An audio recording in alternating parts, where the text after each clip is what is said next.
Hello everyone, welcome. The stream is beginning. We're gathering the viewers before we start to play. Welcome, hello everyone. Good evening to you all. We are playing a new game today. Hello, Ladoge, Sheet, Clarion, Tickle, Mexico, Zero Cool, and Cox, who asks, "Hey Spud, all quiet?" That's because the stream was starting and I am allowing some intro music to play. I couldn't find a soundtrack for this video released on, say, YouTube, for example, to put on the intro music. So I'm using a Kevin MacLeod song, Journey of Solitude, that I've used in videos before. But I will put the in-game music on to let that just play. You ever played Hoi 4? Asks someone. Yes, I have. I had like 3 streams of Hoi 4 multiplayer on this channel. They're hard to find now because they're in the old Spudgun stream playlist archive thingy. That's esoteric. You can find that playlist pretty easily if you look around on my channel though. Right, let me get the in-game music on, okay? Audio, music. Oh.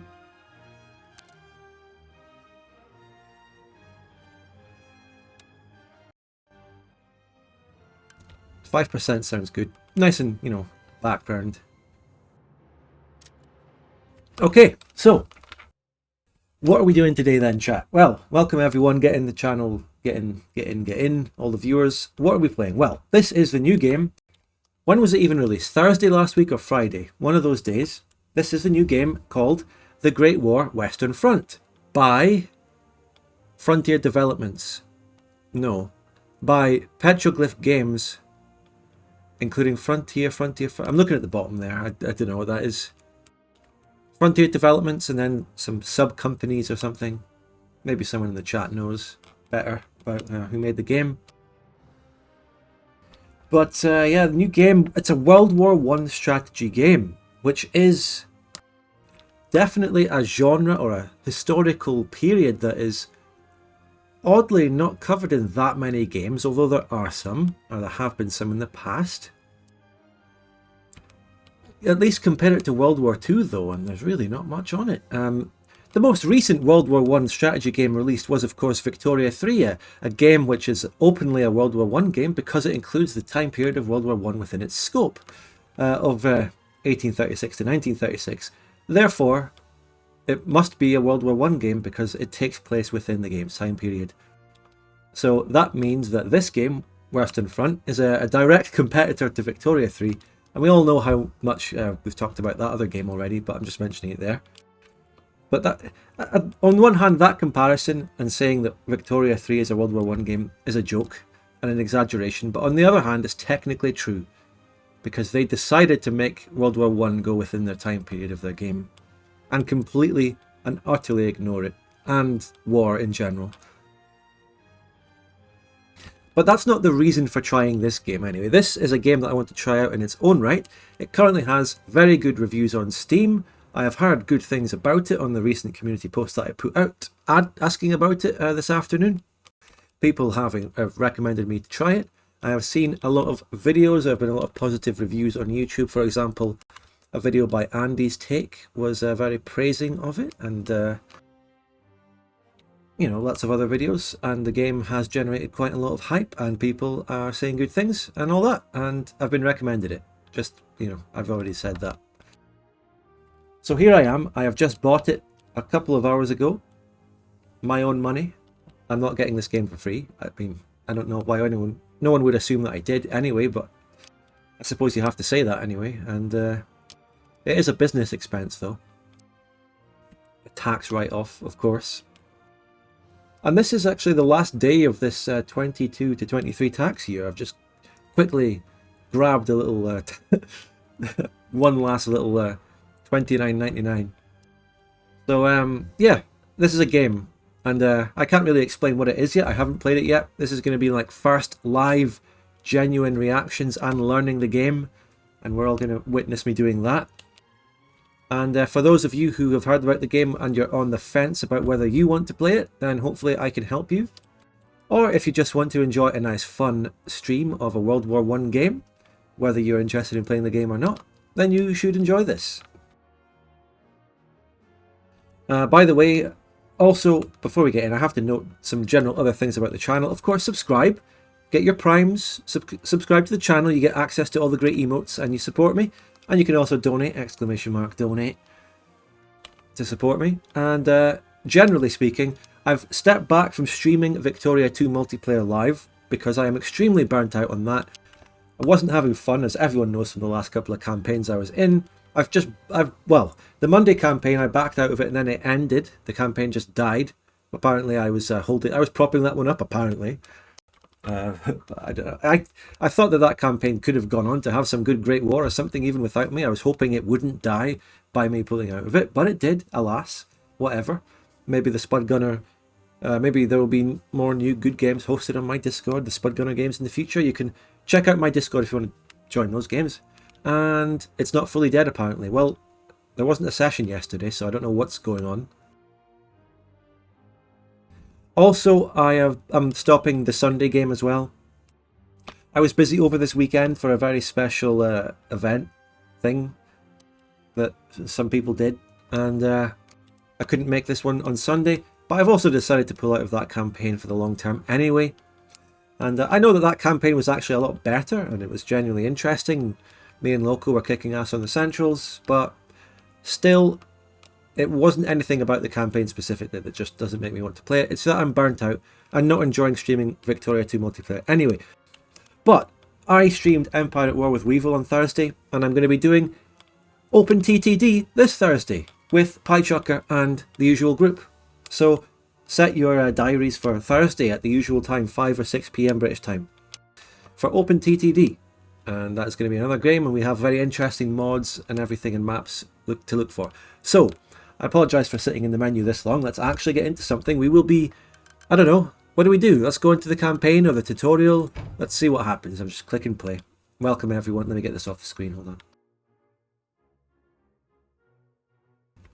And I get to choose between the allies and the Central Powers. And of course, we should be doing the allies, right? Because I am from an allied country. And someone on my community post commented that they want to see an allied campaign, because is everyone doing the Central Powers or something? Is everyone else doing that? You can also play the US for the tutorial. Ugh, the US? Ugh. Up at the top. What do you mean up at the... Oh, right. I almost didn't notice that. Make a vote? No. We're going to do the campaign, the tutorial. And I am unilaterally deciding that I will do the allies, I think.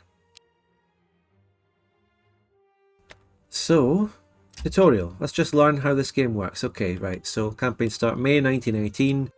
May 1918. What a great time to start a World War I game, eh? It's a tutorial just about doing nothing and claiming the rewards. Oh. Ah, nice one. After remaining neutral for several? It's 3 years. Several years? I think that would be a few years. I'm really picking them up. This is a game-breaking bug, to be honest with you. So, Americans arrive, prodded into action by sunken ships and a disturbing telegram. Okay, yeah, let's do it. Okay, that's the same thing we just read. Okay, the Americans are coming in. Hello, chat. How are we doing, chat? How many viewers have we got, chat? Play Serbia. Yeah, Serbia should be the tutorial. Yeah, exactly, Tickle. Serbia should be the tutorial in this game. That's so obvious. But, oh, it's Americans. You got to get the American audience. It's America.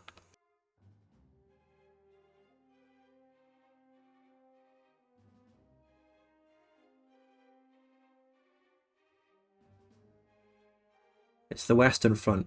Oh, that's true. That's a good point. Yeah, it's just the Western Front. That's right. I don't know. Maybe they could have made a unique tutorial map for USA means you can have all the tech because they joined late.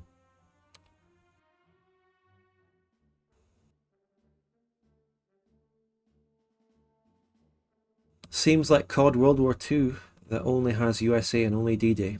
COD World War II, what was that again? Yeah, that was a few years ago.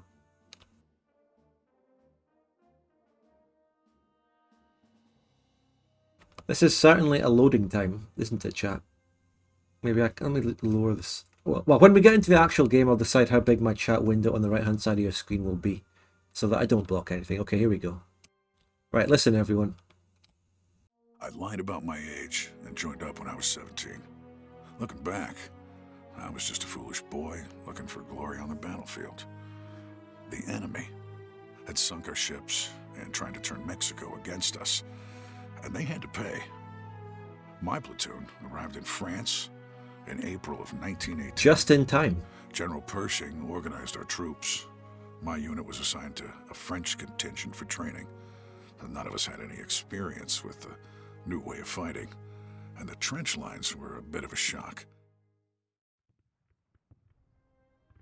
So, are they training, are they training in the trenches on the front line? They do their training on the front line, is that what you're saying? Right, so my Discord thing on the top is blocking that. Hold on.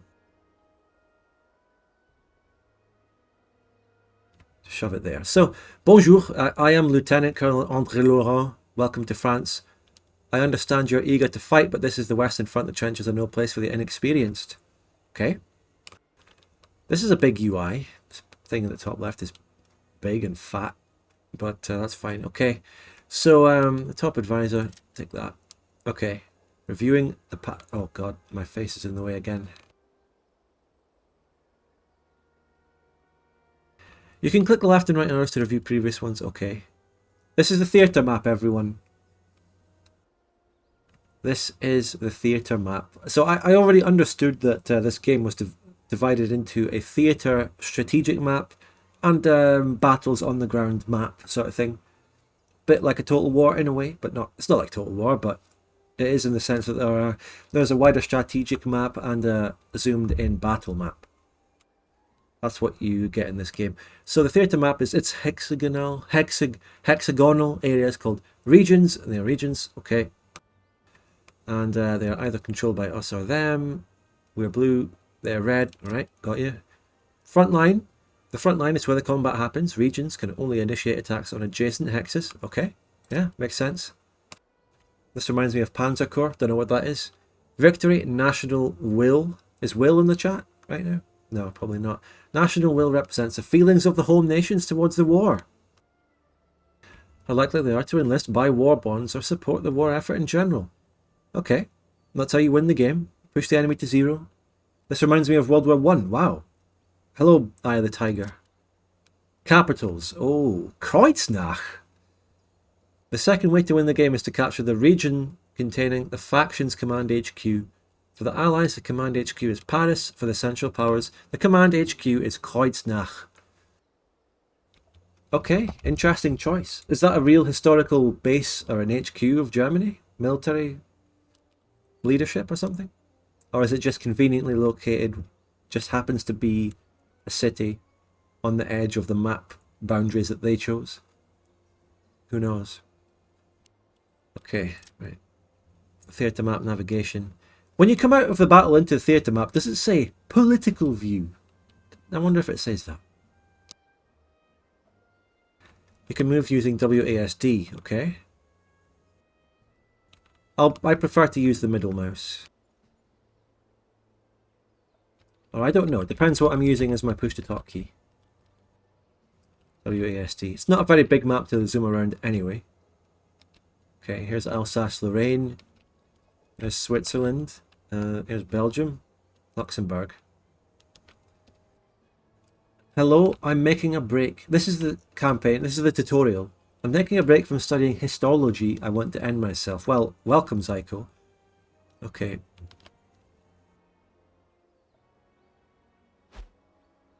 This is Paris. Who's in Paris? Each region has a defense rating measured in stars. When you attack a region, achieving a great victory removes 1 star. Once the final star is removed, the region becomes yours. 1 star regenerates per turn for the owning faction as long as no combat occurs in the region. Okay. Right.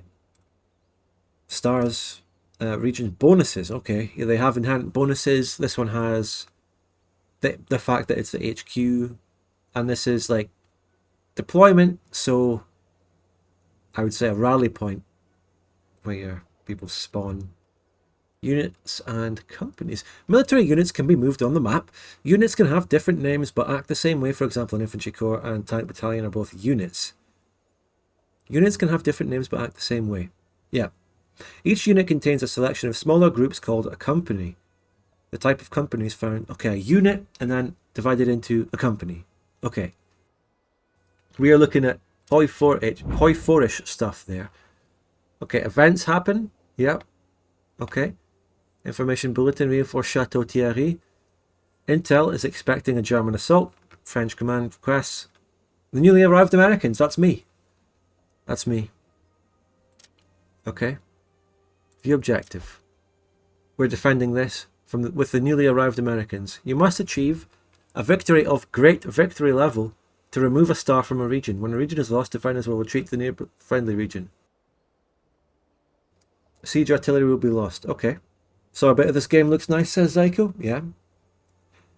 Okay. Regions deployment zone.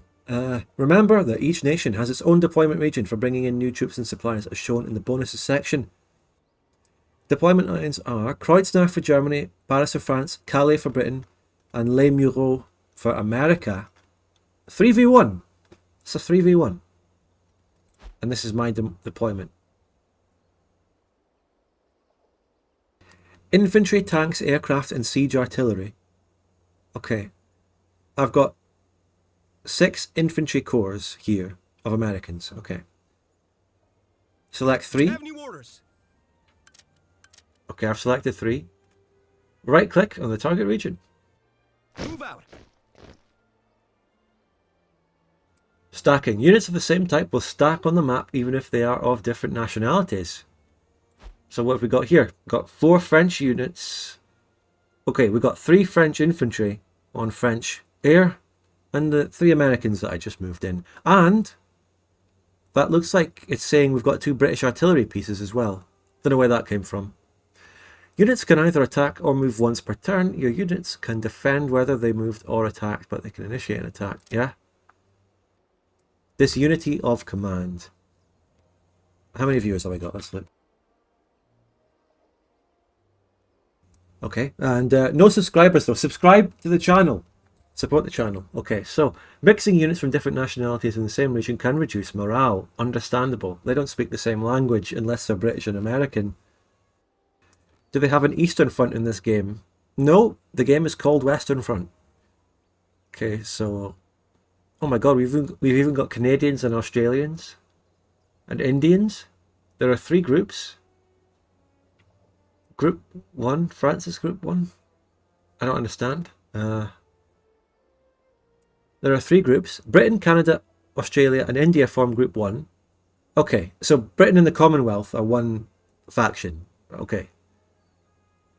And then France is Group 2 and America is Group 3. If units from more than one group in the same region, all units suffer a minor morale penalty. Belgium can stack units in Groups 1 and 2. The Central Powers do not suffer from disunity of command. Ooh. Your units speak Esperanto poorly. Fuck that language. It's silly. Okay. That's my active mission. Yeah, okay. I've got to move 2 French tank battalions to it. And they're in Paris. And that's these guys. Yeah. Okay. Waiting for new orders, he just said. Alright, we go there. That was loud. So we gained 7, we gained gold, we gained that for doing that. Nice, okay. Chapter 2, here we go.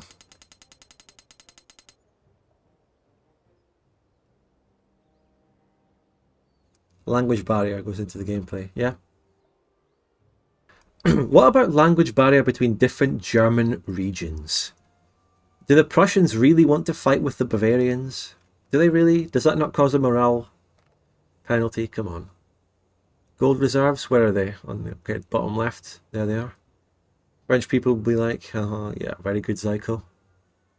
How's the game so far? I'm not very far in, Vivo. Give it a moment. I just want to fight a battle, to be honest. Gold reserves, we purchase units, and Yeah, structures and strategic abilities. You got to purchase supply for battles. You are granted additional gold reserves at the start of each turn. Okay. Yep, so my new objective is to reinforce French troops at Montmirail and capture Châtillon-sur-Marne. Spud, I'm going to let you decide if I buy this game. Okay. That's no pressure on me. That's no pressure on me at all. So, I get American tank battalions if I do this. Reinforce French troops at Montmirail. From where? Enemy regions. So if we select the enemy region, we don't know exactly what the enemy has. It's hidden until we maybe do something about it. What do I do now? Oh, I select my espionage. Oh, army intel. By the way, this game has multiplayer, which is very nice. Espionage missions allow. I don't know if it's limited in any way though. I don't know the rundown on how multiplayer goes in this game. I'm personally hoping that you can do a full campaign or individual set-piece battles against people. That would be very nice. So I can either do a campaign, or if we're, we just want to do one battle, that would be very good. But I don't know. So turn-based, the whole game is turn-based, and then you go into individual battles. That's how it works. So click the army intel button. Oh, that was an ability to gain intel. And then we can see your first espionage mission used each turn will always succeed. Okay. But each subsequent one has an increasing risk factor. If you get a mission failure, your gold is still spent, you get no additional information, and your ability to form espionage is locked. Okay. Got that intel, nice.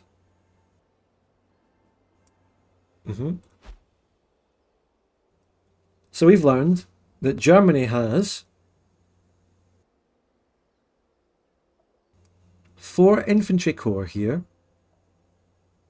I don't know why it has artillery there too. Infantry corps 2. Tank battalion. Okay. Active army intel will allow you to see the exact result unit counts types. The numbers below the icon show how many turns the ability remains active. So I get to see that for 3 turns. And then you can select the entire stack directly on the map or select it from the region. Stand by for orders. Oh, I can click on it on the map. Yeah, makes sense.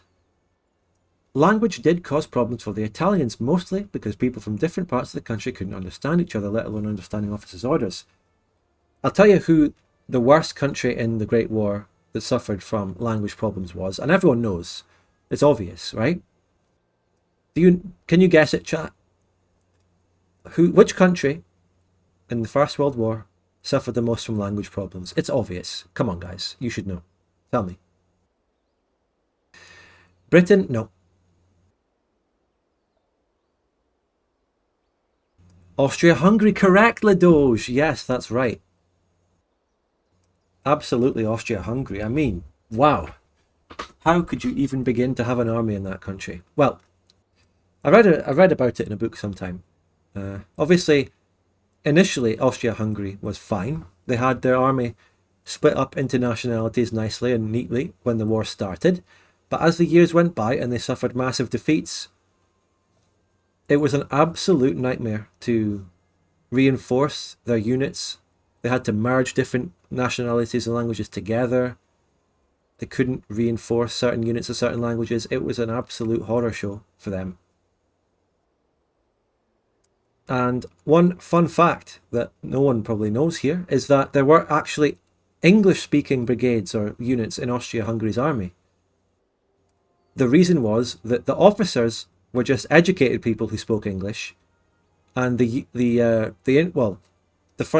privates or whatever, the lowly troops, were people who had learned English in order to prepare to move and emigrate to the United States. So, you know how there was a lot of immigration from Austria-Hungary to America, particularly, I believe, from places like Galicia. A lot of Jewish people moved. So people like that spoke English. So there actually were English-speaking units in Austria-Hungary's army in World War I. There you go.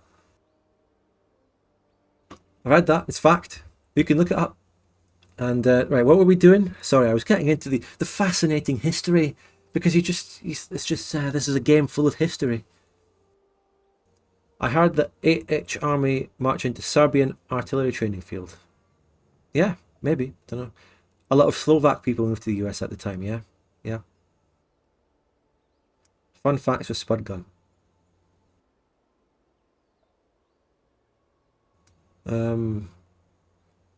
Obviously, if you know the Jewish people that moved away from like the Galicia regions of Austria-Hungary to America, in hindsight, made a very good choice there. Units movement. So I've currently selected these American Infantry Corps, and I'm moving them to Montmirail. We're moving.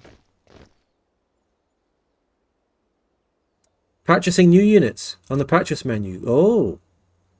Each unit you purchase will contain multiple companies or wings. Remember that, unlike infantry, units purchased from the menu can be completely destroyed in combat. Okay. So, this is stuff... The stuff here is different from infantry because this is special units. It's tanks and it's planes. Whereas infantry, they probably have a different mechanic for how they're sourced, I would assume. So I've got to build French battalions of tanks. And they spawned in the French spawn point of Paris, obviously. And it's here. This one. French Tank Battalion. And then I move it to Montmirail. En avant. Aircraft are gained from the purchase menu like tanks, air wings, contain fighter and bomber aircraft that can perform missions on the battlefield. Yep. I've got airports, Air Force in Paris. That's it. Both of them, I would assume. And then move them there as well. Okay, supply and structures, everyone. By the way, subscribe to the bloody channel. No one ever does it. I can't keep this going unless you subscribe. Come on. I believe we have sufficiently equipped our front. What's the subscriber count? 135, which is good. But still, we always need to grow more. Okay, select that province. Siege artillery, okay? They're unique units that do not appear on the battlefield. Instead, they allow me to use siege bombardment. Where do they appear then? Are you going to play the campaign, Spud? I'm doing single player today.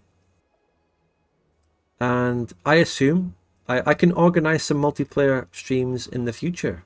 This is just a learning, first reactions, single player of this game, which I've just purchased today. Okay. Region abilities. Where is my siege artillery though? What can I do with it? Where actually is it? It didn't really tell me that, did it? Okay. Counterintelligence is an espionage ability you can apply to your own regions. It lasts for 5 turns and prevents all enemy espionage in the region. Okay. So the enemy will not be able to see what I'm doing here now. Supply is the currency used during battle. Supply is used to build trenches and other defenses, to call in reinforcements, and to activate abilities. Okay. Supply artillery is the dot. Well, it's this then. Okay. Yeah. Thanks. Matiano, no. And go to the next one. Regional supply. Each unit on the strategic map, with the exception of siege artillery, grants a set amount of supply to the region. So the units I have bring supply to the region they're in. Supply depots allow you to pull from the global supply bank to supplement the supply from your units. Okay, you need to get them. Supply depot button. That's a supply pipeline. Let's upgrade to... This is upgrading it to supply depot 2 there. Are these NATO symbols? Yeah. There are 6 different structures available in the campaign, and these are the 6 of them down here. Okay, nice. Yeah. Defensive battles. Oh my god, here we go. This is where we get into the real game, lads. This is it. We get a defensive battle. Turn-based. The game is turn-based in this map. Okay. So that was just... The tutorial so far was me doing my turn, and we didn't attack them. Here is my prime sub, Spud. You deserve it for providing me with amazing content. Well, thank you. Where's my alert, though? Oh my god. Is this... Am I really getting a streaming problem? For fuck's sake. Oh. Oh. If any of you in the chat have watched my streams, okay, it's just late. That is so annoying. Here is my prime sub-ispo. You deserve it for providing me with amazing content. Thank you so much, Gamago. I appreciate your prime. It's very weird how that was delayed. On YouTube, you'll remember that super chats were delayed so much, right? But I'm used to them being instant on Twitch. So I don't know what that's all about, but thanks. The labourers would repair tanks, assemble shells, transport supplies and munitions. Oh, yeah, Chinese workers going to the Western Front. Yeah, that's an often overlooked thing that happened in World War One. Definitely. The Chinese government made deals with the Allies. Was it just the Allies? Must have just been the Allies to send workers to the Western Front to build things. That's kind of crazy, isn't it? You just wouldn't expect that at all, but it happened. Really interesting, isn't it? But anyway, let's end our turn here in this tutorial. Okay, now the enemy turn. The enemy AI has the same available actions. It will move troops, purchase supply, blah, blah, blah. Your ability to see what the AI player is doing will depend on how you have used espionage missions. Okay. Enemies are spying on... They put a spy in Châtillon-sur-Marne, which means that they have vision on Château-Thierry, Cézanne, Chalon-sur-Marne, but not Montmarie because we have saved that one. Vivo, thank you for continuing your gifted sub that you got from Spambot to your own sub now. I appreciate it. Thanks. Espionage. Just like a human player, the AI will probe with espionage to see where you are weak. Okay? Good. If the AI does that, then I'm glad to hear it. It wasn't possible to officially send them without breaking neutrality, so they would do so under the sponsorship of commercial businesses. Wow. We are under attack. They're going from Rethel to Château-Thierry. Okay. There's auto resolve in this game. Wow. Thank you. Thanks, Vivo. You've got 90,000 points. You might be the first contender for the 1 million channel points to get VIP. If you get 10 times the points you already have, basically. Battlefield deployment. So... these are the stacks I have, these are the stacks they have. They are attacking me what appears to be outnumbered in my favour.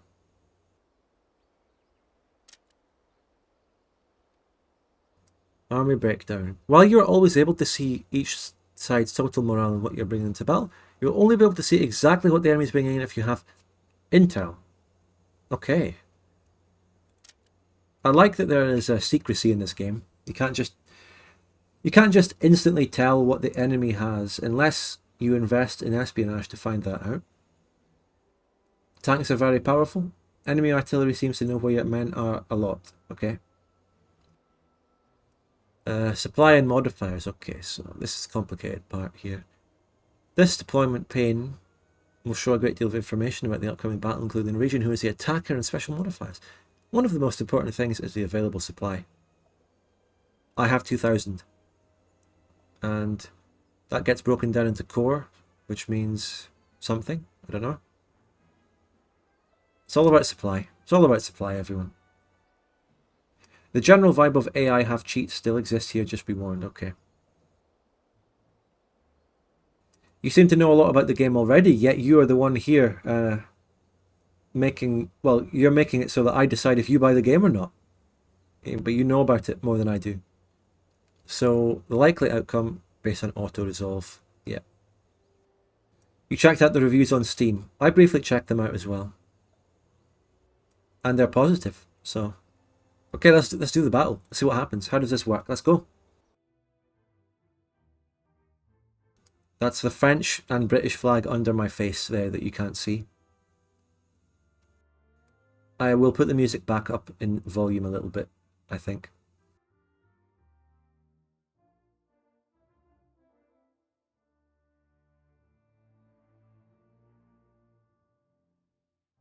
Here we go. Has anyone in the chat right now actually played the game, by the way?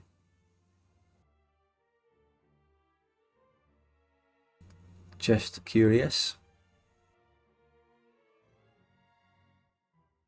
In the 90s, you'd go to a friend's house to see if you should buy a game, and now we have this. Well, it happened in the 2000s as well.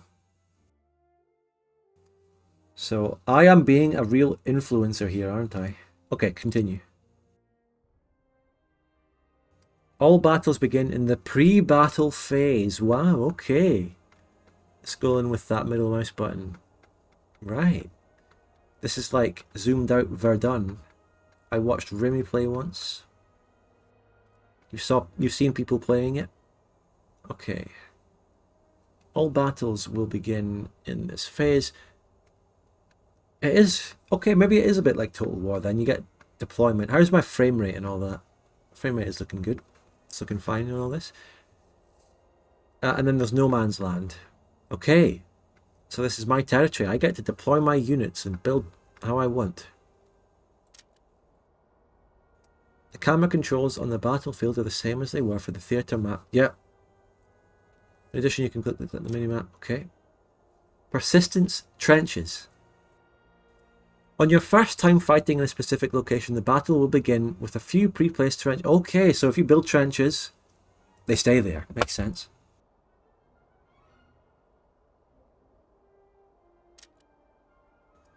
Objects such as weapon emplacements, artillery batteries, and all shit. They do not persist between battles, and they will need to be rebuilt each time. Okay.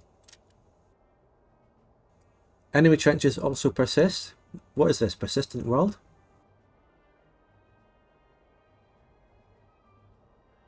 Okay. Control points. It's also like Verdun and Isonzo and all that, isn't it? Control points are the primary focus of the battle, with the goal being to secure as many as possible. Yeah, okay. They have a radius. Okay. Capture the flag.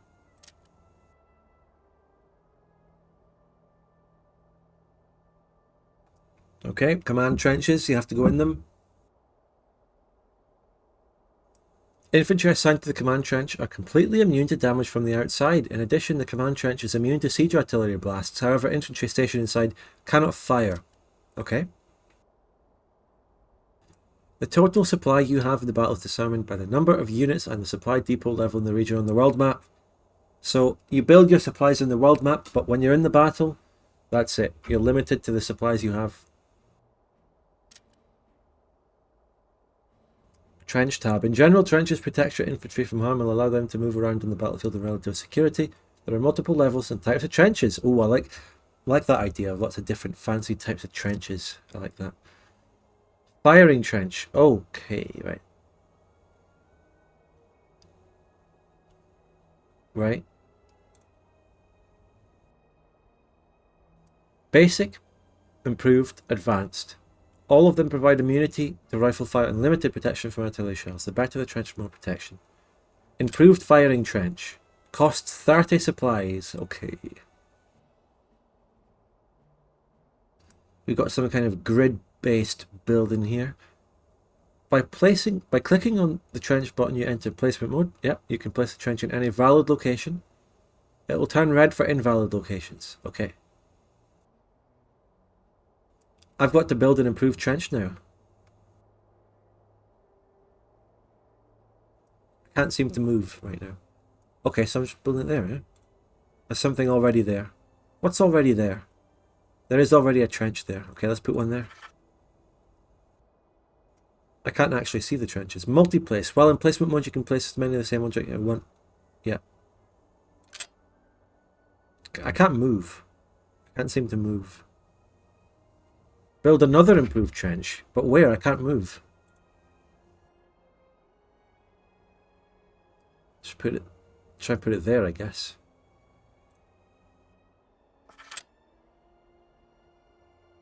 You can connect the trenches. And you can upgrade them. Yep. Plumb trenches. Connect lines of firing trenches. Provide a way to quickly go between them. Alright. Best use of communication trenches is to connect two lines of firing trenches. If you place a comm trench in one, connected nothing won't be much use. Okay. Place 2 comm trenches. How does that work? Where do they go?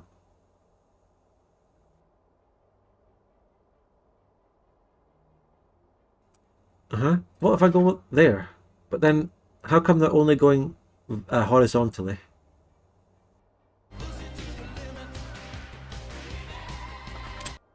That was useless. I mean, those are really bad position. Thank you, Speckles, for the tier 1 sub. I appreciate it and welcome and enjoy the emotes and everything.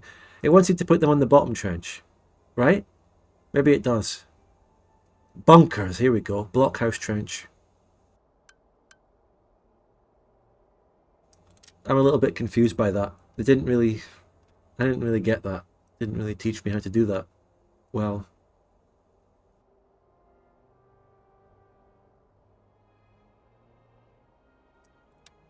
Support structures, machine gun emplacement. Okay.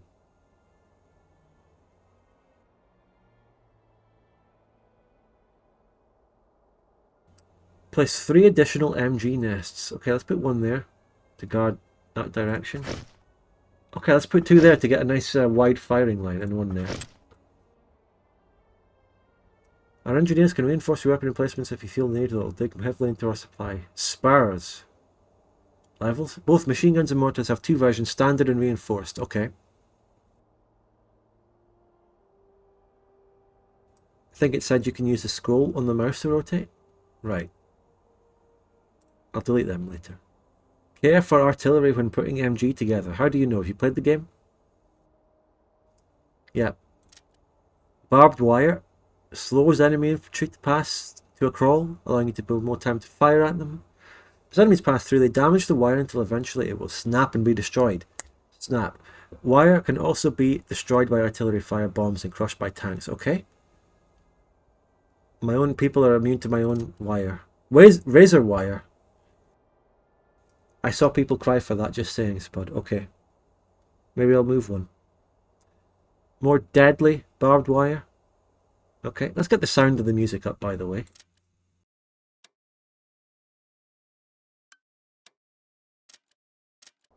If there even is any music.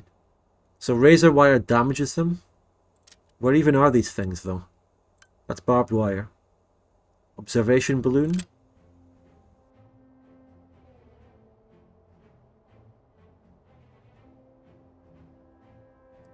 Okay, there.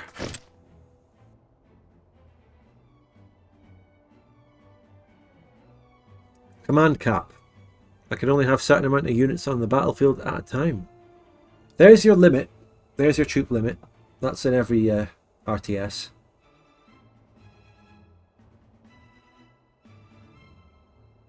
In the campaign, this number is 30. You can change it in other game modes. Very good. Okay. Unit tray.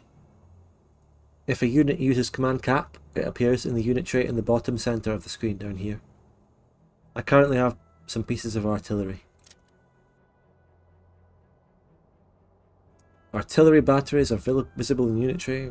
Unit cap. They are very powerful. Okay. Heavy artillery has 3 abilities. What do I have? I do have heavy artillery. Precision barrage for default damage. Poison gas for area denial. Airburst shells that can damage targets even in trenches. Okay. Need to unlock the other 2. Okay. Heavy field artillery. Placement. Like machine guns, artillery batteries have an arc of fire. When placing them, you can see on the minimap where the cannons can reach. The area is large, so they can usually be placed in the mid to rear of your lines as trenches. Okay, yeah, I can rotate. That's what I couldn't do before. Now I am doing it. Let's build one here.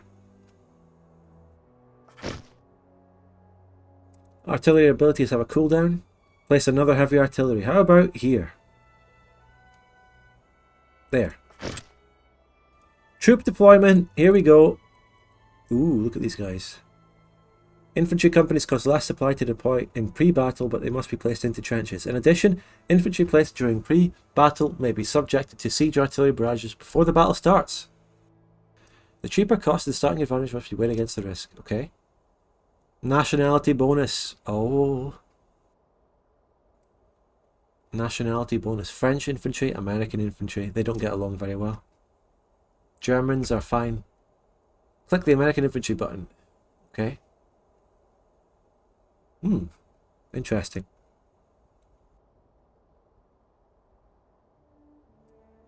And in the pre-battle, I can only place them in trenches. That's fine. Let's put one right in the front. Reporting for duty. You're dead. And one with this line of fire. Reinforcements One reporting. there. Placing all 7. I can't move though. I have to kind of place them here. Reinforcements ready. We've arrived and await orders. Looks like we're late to the party. Reporting for duty. Infantry specialists. What's this? American Raider. 2 types: Raiders or Grenadiers for the Germans, and Flamethrowers or Stormtroopers for the Germans. Okay. Place 2 American Raiders. There and there. Reporting for duty. Reinforcements. Tanks cost less to place in the pre-battle phase. Okay. Pre-battle bombardment is available if you have siege artillery in the region. It is useful to clear enemy trenches to support your attacks. Okay. Got it. And spend or save. How you spend your supply in pre-battle is a key element of the game. Any supply you do not spend in pre-battle will be added to the reserve once the battle starts. You must balance the need to have more defences built in pre-battles versus the need for reinforcements. Okay. Interesting. Begin battle. Oh my god. Here we go. Finally. We get quotes. We get quotes in the loading here, which is just a classic, nice, good thing to do in a game. Just get some quotes in there, you know?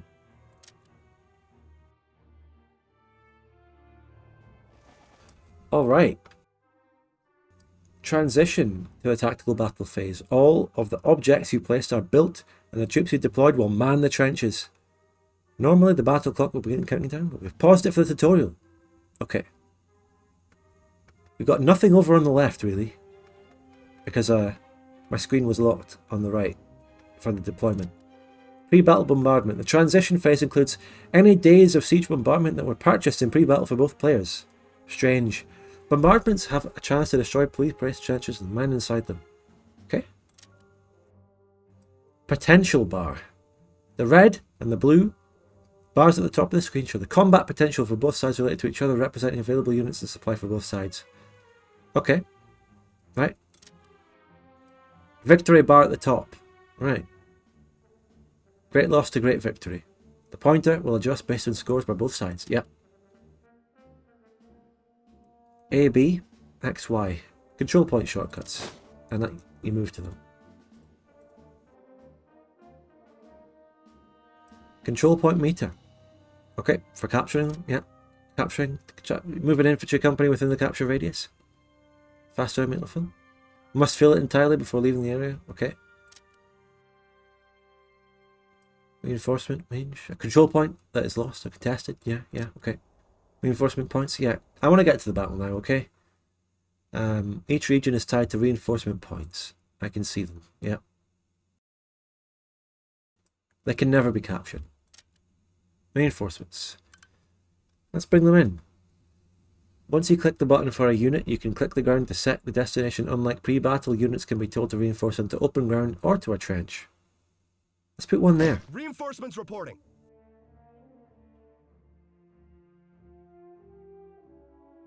Reinforcements ready. Okay. Okay. Game speed. Half, normal, 2 times. Click the play button. Here we go. Infantry companies default to column formation when called in. This is fast but vulnerable. Skirmish formation is defensive but slower to move. That's down here.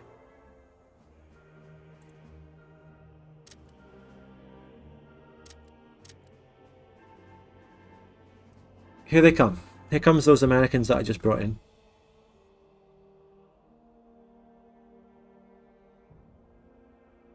What do you think, chat?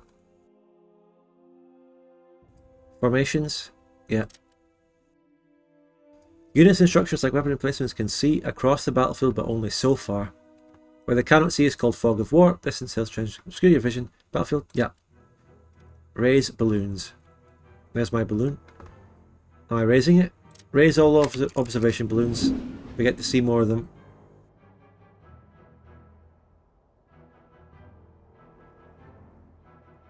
FPS drop, by the way. As the battle balloons rise to reveal more of the map and even allow you to see into enemy trenches if the trenches are filled and in range. Okay. Heavy artillery. Sometimes it is useful on defense to weaken the enemy units before they attack. Yep. Select any heavy artillery. Got you. Info panel. What's that down here? Precision barrage, gas attack or air burst. Precision barrage. Over some German infantry and left click to fire. Do they have any infantry out in the open?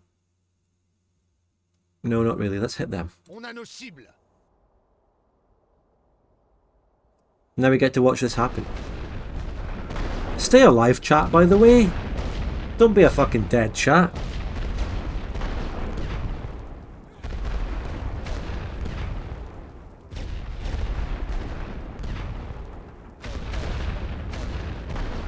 That's an enemy tank. That was a very tough bombardment. That did a lot. That really hurt that infantry. The ability will place a brief warning decal next to the ground before shells land. Yeah. They can cause friendly fire. Avoiding artillery. Oh no! Out the way, boys! Move! Attention! We have new orders. We have new orders. We need to hold this position.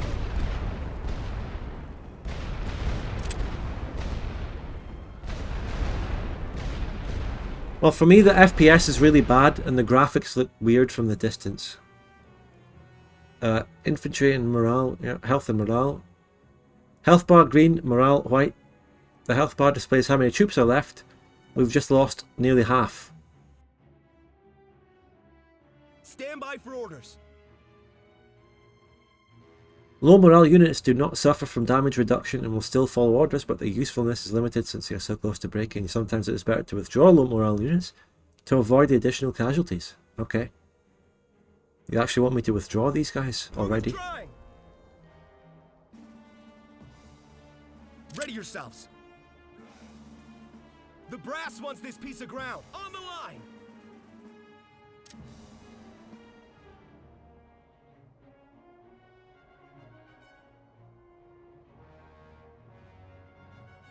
So they're going into that trench. And those were my stupid supply trenches that I shouldn't have built.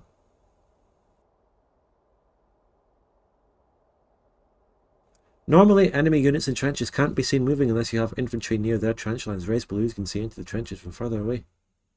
Okay. For safety and speed, garrisoned infantry prefer moving through connected trenches over open ground. Select a raider. That's one of these. Orders incoming. Stand by for orders. And we've got to kind of move to it, and any trench other than the communication trenches are valid destinations. Stick to your own trenches for now. It's clicking. The enemy trench will send your raiders into enemy territory, and likely to their death. So let's move them there. Take the trench. Why did it move the camera? Do you want me to move them there? Okay, go there. That's my command trench. Yeah. Can I actually watch the movement? Okay, I can't. Oh, boys, get out of there. Go back. Take firing position. Oh, those machine gunners are dead. Creeping or rolling barrage. Several lines in a set order. They drop smoke. Okay. Over the top. Refers to the act of leaving the trenches to attack the... Oh my god, the Germans just did that. Holy shit. Emplacements have their cone of firing there. I can see it. You can manually choose targets for them. I think I'll just let them. I think they know what they're going to do. You need to decide if your units can stop the attack before it arrives or if you need to support the defensive lines for artilleries. Firing step. Firing trenches have two positions. The firing step and reserve. Only the firing step position can fire. You can use swap trench position button to swap companies between them. Okay. I can see the little icons for that. And this is useful if, for example, you want to move through more damaging... Okay. I've got to defeat this oncoming attack wave. Oh my god. Get back into that trench. Go to the firing line. I think I have a good position here, though. The machine gunners are doing that. Those are the machine gunners that I placed myself, by the way. It was genius, my positioning.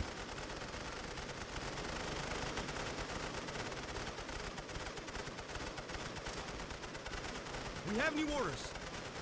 Get in position. I don't have any supply trenches between the forward and back thingies there. Oh, it's over. I don't... Okay, I need to move. You go there. Ready on the line. You go there. On the line. Ready yourselves. Take fire in position. And you go there. Quickly. We're lost.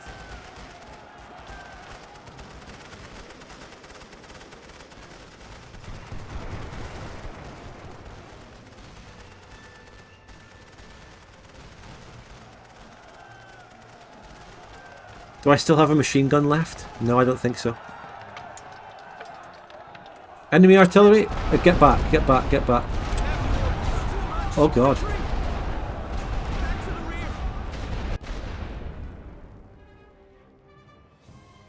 Artillery will disable the ability of all infantry emplacements and artillery to fire their weapons. Yeah. Tanks are useful on defense as a mobile turret and to provide more morale bonuses to your troops. Hello, Doomlord. Glorious American soldiers can into melee combat. They just did. Okay. Units will enter at the nearest reinforcement thingy. Let's go there.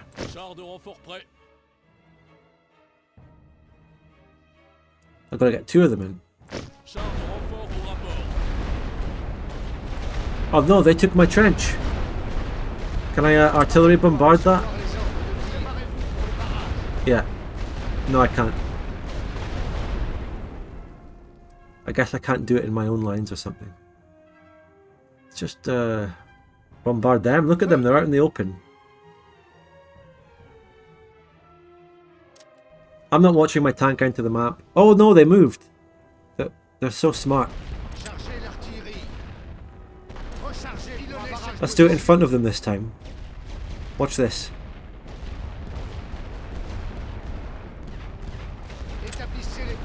Maybe a little bit too far. Let's go here.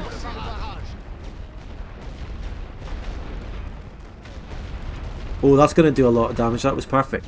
That's it. Ooh. Ah, yeah, that was great damage. Not really. Oh, my tanks. Go forward.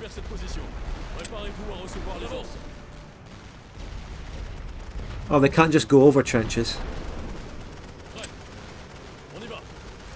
We have new orders. En attente de nouveaux ordres. En route. Restez en position. En avant. Are you using a level 5 attack, General? Do you have gas? Oh man, get out there, get out there. Whoa, whoa, whoa, whoa, whoa, whoa, whoa. Whoa, whoa, whoa, whoa, whoa. I'm the defender here, yeah. There's air coming. Fighters and bombers have 2 missions each they can perform. Enemy fighters can threaten your balloons. It is up to you to decide if you want to lower them or not. Remember that balloons are all lowered or raised at once. Something that is worth. Okay. Can I lower them? I will lower it. Let me lower it. I need you to lower. How do I lower it? Air support. Available air support. Shows how many aircraft are currently available to be sent on missions compared to the total you have in the region. The individual missions show how many air. Why is the other guy using planes on the attack? They only have defensive pips. I don't know what you mean. And that, air missions? Air superiority mission. Yep. The planes will fly to this location before beginning the mission and will pick up targets from that point. Yep. So where's the enemy planes that I'm going after here? Okay, do it there. They have limited fuel. Oh, there they are. Shoot them, shoot them. That's it.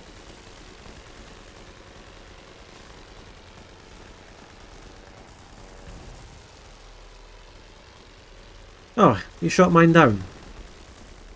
My guys, my planes suck. They fucking suck. Oh, nice. Nice. Nice. Oh. Bombard them.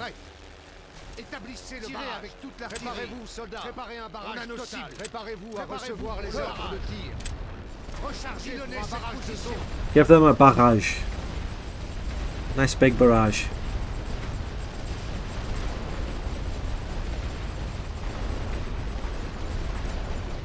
Okay, bombing run that.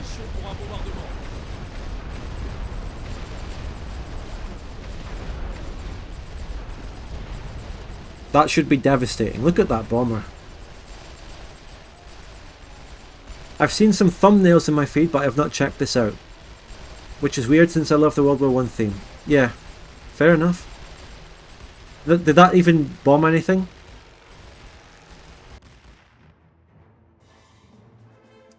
The attacker has the option to cease fire and end the battle. The defender can only surrender, which gives up your control points and command trench to the enemy. Battles can also time out. Okay. When daylight ends. I'm not surrendering. They request a ceasefire. Okay, I have to accept, or else it's a war crime. There you go. We win.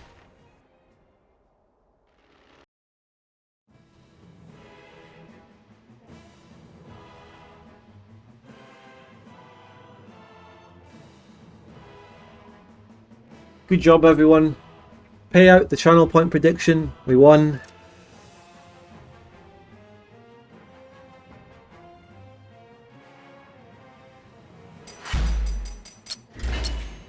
Here's all the stats and everything.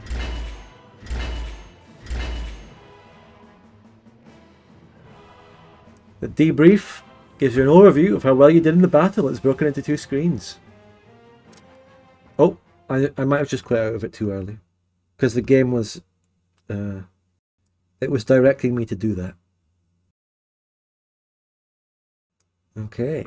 Well, that was alright then.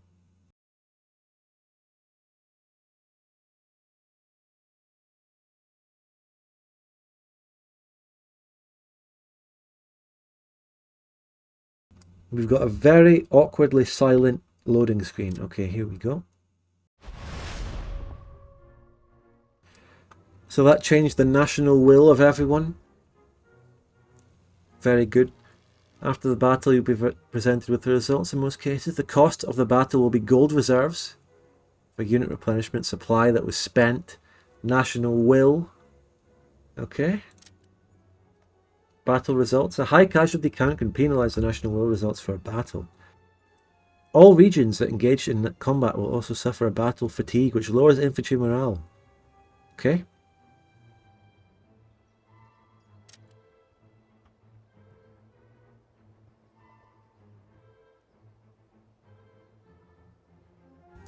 Alright, you can't see what's moving. Army intel espionage missions will reveal the true contents. I think I need to do some espionage in Verdun, but it's not my turn. Gold reserves and a research point. Yeah. Research points, how original. So, hard choices in research.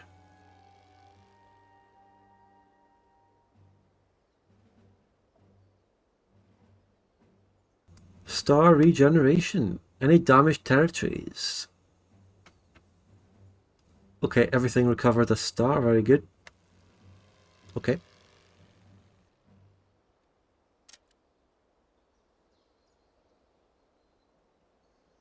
Battle fatigue regenerates every turn. Yeah, okay. So what's this? Right, hard choice events. Okay, hard choices, everyone. Hard choices. They will ask you to choose between 2 actions based on events from history. Right. Well, it does say that it is up to you to decide which negative result you can live with, but none of these are negative. I'm going to take the gold reserves. Hello, buns. I'll choose that.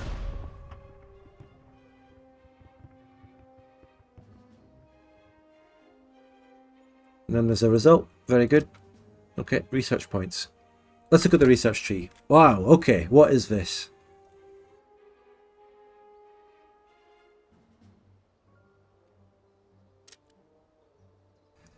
We got 1, 2, 3, 4, 5, 6 branches of tech. You can see how many research points you have to spend in the upper right corner. I've got 3. Each branch has a total of 40 points. Is it 1 point per research? I think so. Nodes. This is... Doing tutorials is fucking rough though. Holy shit. Just sitting here reading and reading and reading. If I wanted to read a World War I book, I would read a World War I book.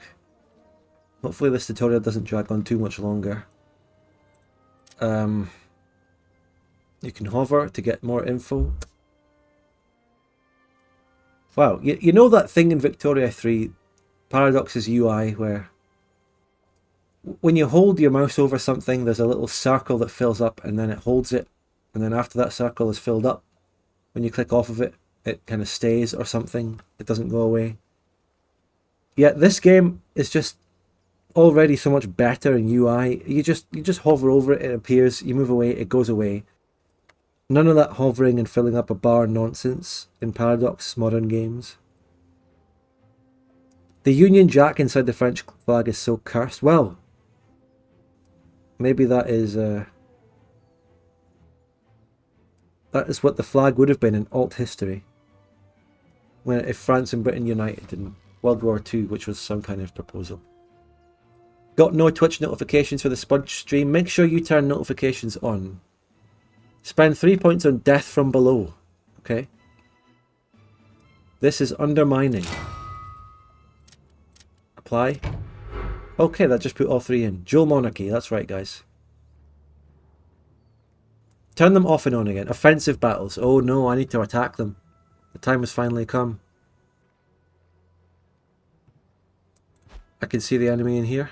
Multiple direction attacks. This should be devastating. They can't handle this. Try to attack the region from multiple fronts on the same turn. Multiple star reduction. Select Cézanne. How to attack. Select the region you wish to attack from. Then right click the target in the enemy region. Like that. Okay, here we go. This should be an absolutely devastating victory for us.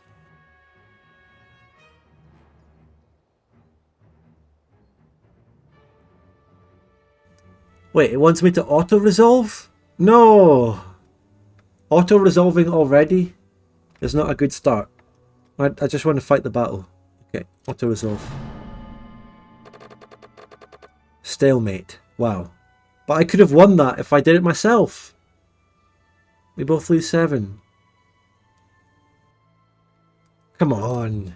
You can't do this to me in a tutorial. That's something you should just let me learn the hard way. You know?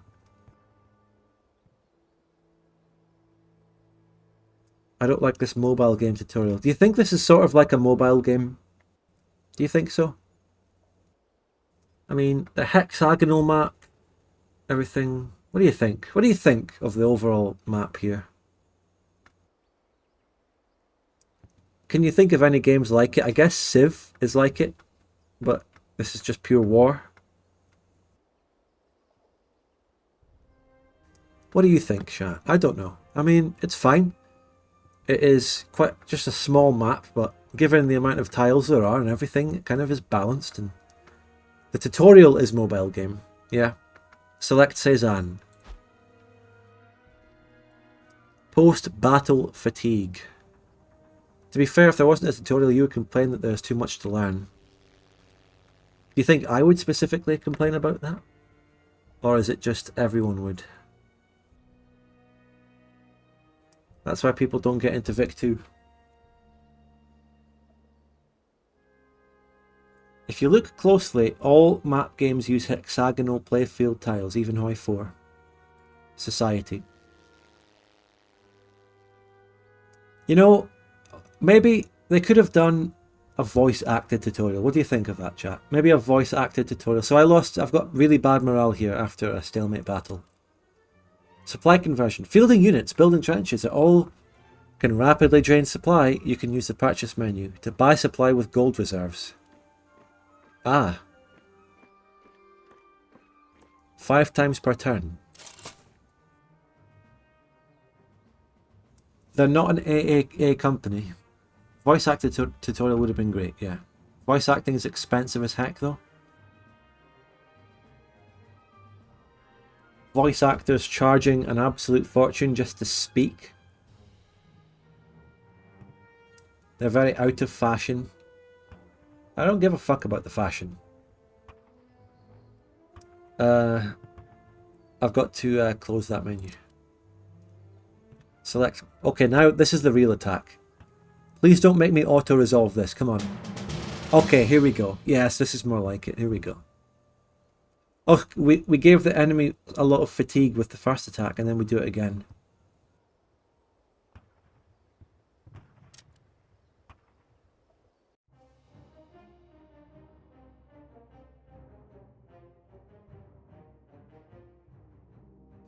Here we go.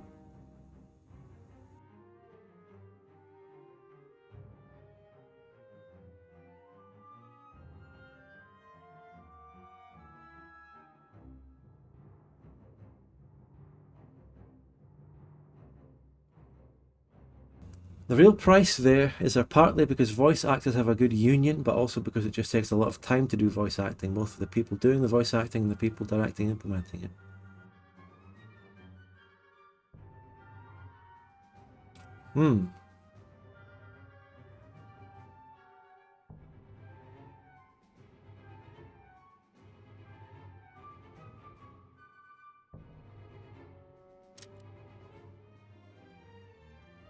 So yeah, here's the new pre-battle. Very good, very good.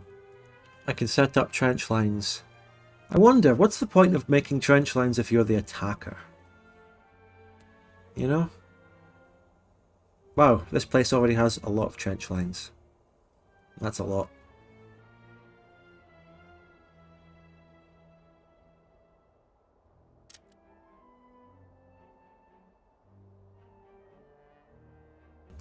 Persistence. Yeah. When fighting as the attacker, your trench lines don't need to be as sophisticated, but make sure to build at least some defense so the enemy cannot turn the tables on you. Short-term goals. Sometimes achieving a small victory is better in the long run, even if a minor step. Yeah. Some pre-battle support elements are placed or targeted in pre-battle, but are triggered once the battle starts. Siege, bombardment, and undermining the primary example of this. Okay, let's undermine them. Some people find it easier to learn from reading, others might be better off just getting stuck in. I don't know if I'm a tutorial or a getting stuck in kind of person. I have always been a getting stuck in person, but then I end up like Gamago said, and then I have no idea what I'm doing, and it kind of sucks. But now I'm understanding, but boy is this tutorial a slog. And left click, I'm going to undermine them there. Detonation. I can detonate them using the button in the siege artillery. Pre-battle bombardment fire siege artillery around the enemy line from off-map. Bombardments are purchased in days. You're limited to 2 days for every siege. I don't understand that. What days are coming into this? I found this tutorial to be quite simple but effective at showing all the elements overall. Bombardment, recap. Siege bombardments occur during the transition phase between pre-battle and battle. Yeah. Okay, good. Troop deployment. Remember that infantry companies must be placed into trenches in pre-battle. Support structures. Support tab. Building balloons to scout the enemy and artillery batteries will support their approach to clear out opposition. Yeah. Okay, I'm getting freedom in this battle. So... good. Alright, so where are my units?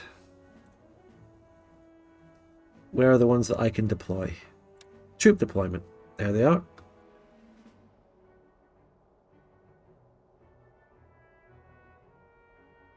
What is that? I don't know what that is. French infantry. You go there. And there. We've arrived and await orders. Looks like we're late to the party. Reporting for duty. Reinforcements reporting. Just shove all the American infantry in and let's get 5 French flamethrowers. Let's put them all in there. Whatever that is. And raiders. Au rapport. Renfort au rapport.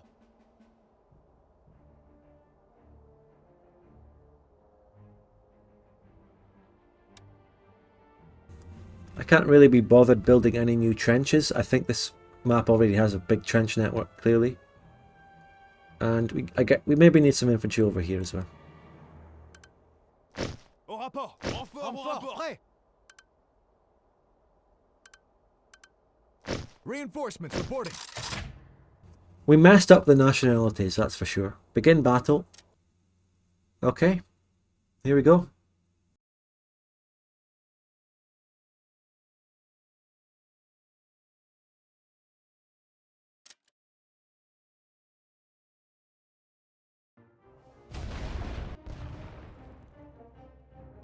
The siege bombardment had some effect. Defensive advantage, yep.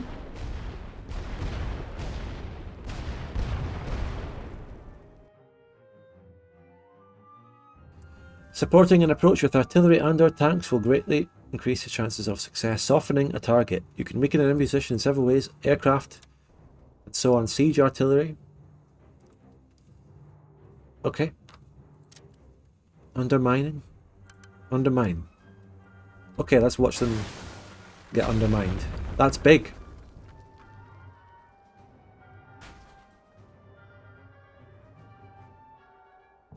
I think we attack straight down the middle here.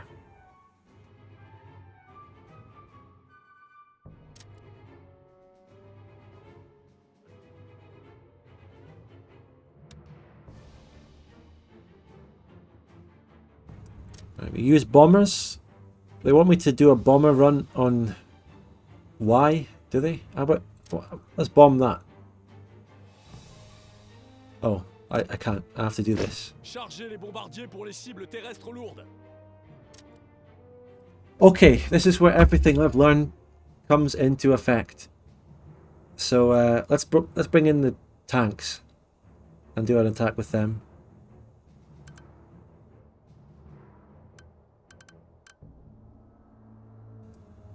How do I do that? Have I already... I'm already failing to play the game at the first hurdle, apparently. I can't... There's some kind of red number there. I'm at my population cap. Right, I get it, I get it. That's my bomber coming back. I don't need air superiority missions. I don't really see any enemy... Tell you what, let's go and shoot down the enemy balloons. Let's try that. And let's go with my right flank attack. The enemy really doesn't have much out here. Let's send them forward. All of you. On a de nouveaux ordres. Skirmish formation. Go En forward. marche. On avance.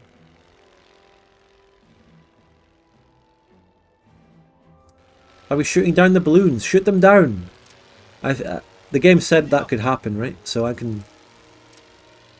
I'll make them do it manually. No, I just selected my infantry, right? No, I don't know. Attendez les ordres. Control groups, is that a thing?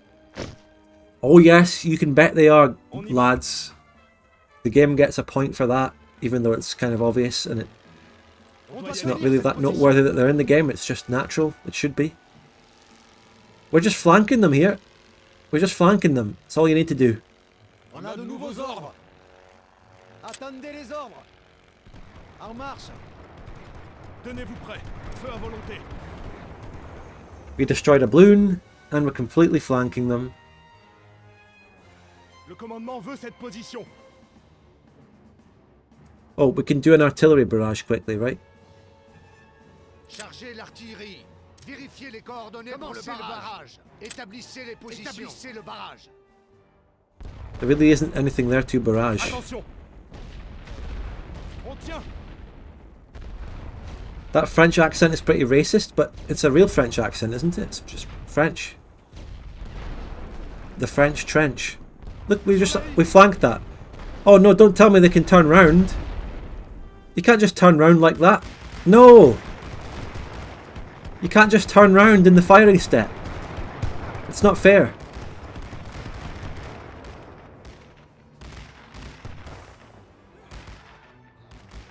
What are my guys doing? Go in the... just... They're just moving around the trench. Come on, just go in there and kill them.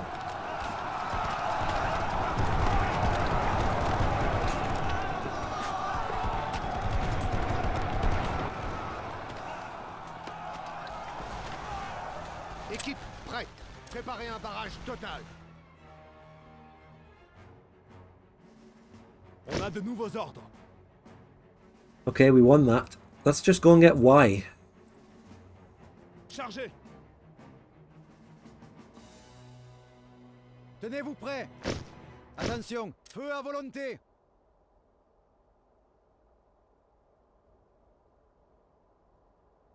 Alright, kill that balloon.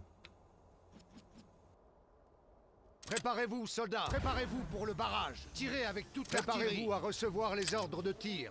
Rechargez pour un barrage de zone. On a nos cibles. Chargez l'artillerie. Vérifiez les coordonnées pour le barrage. Feu. On a de nouveaux ordres. On doit tenir cette position.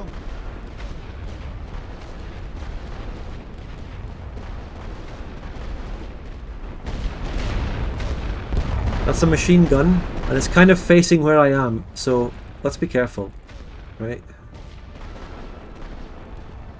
What if soldiers said rotatio? Yeah, that's right.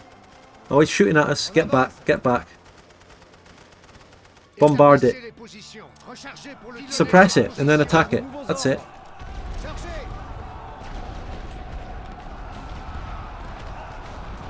Wait, there's enemies here? Where are they? Oh, there's enemies in the HQ. Get in.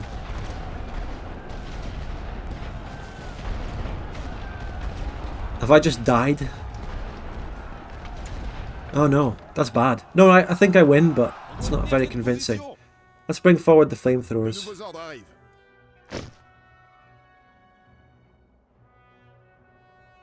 Équipe prête. Établissez le barrage. Commencez le barrage. I managed to just win that. Close.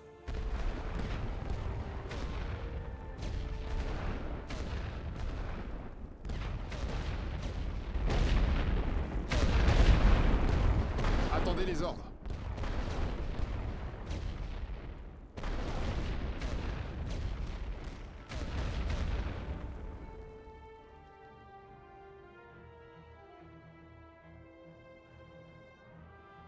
They just retreated, of course. Naturally. Now let's just flamethrower their artillery. Or send some of them to go take that. Shoot them. Look at those war crimes, what the fuck.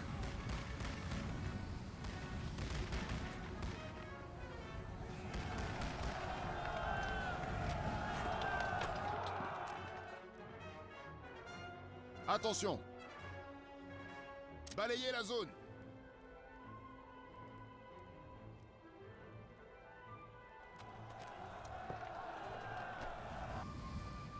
Where are those two units? Are they in a fucking... Préparez la ligne. They're sitting there in a fucking... What is that? Préparez-vous à recevoir les ordres. What is that? A communication trench or a bunker? What?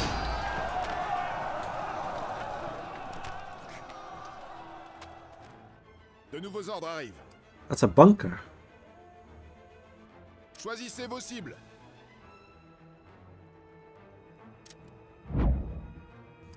They requested to surrender, okay. Now, I know this is the tutorial, but that wasn't a very good battle. Didn't really...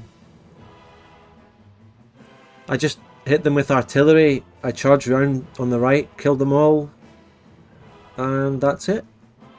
Sent flamethrowers in. Sweep? Sweep isn't really... Is that really a word they would use back then?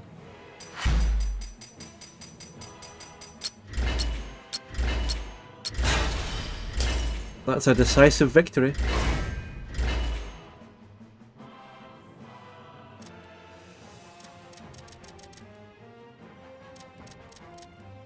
Oh well, good job everyone.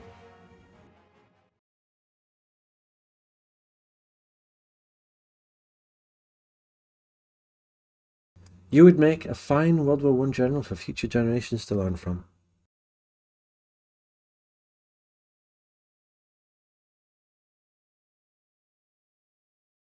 Silent loading screen. At least give us the music for this.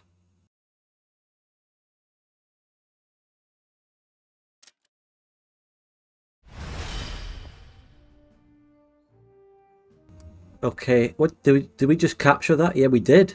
We captured Châtillon-sur-Marne. Costs of battle.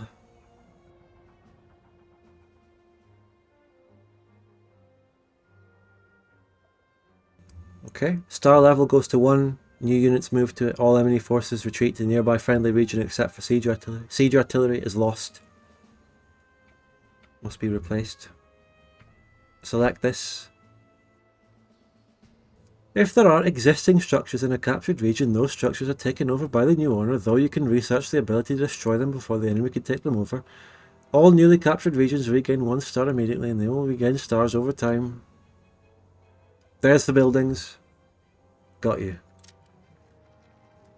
You accomplished something impossible during one capturing. Yeah, captured more than 10 meters. It was pretty easy. Really easy, actually. Encyclopedia.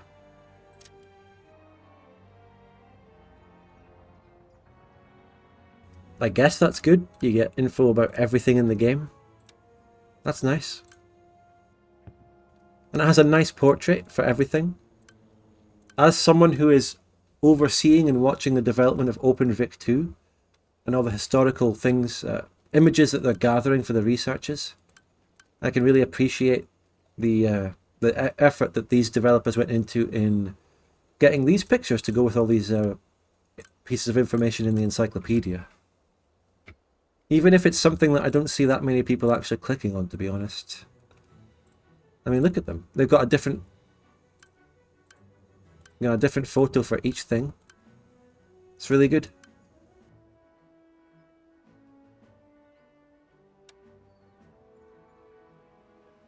There you go.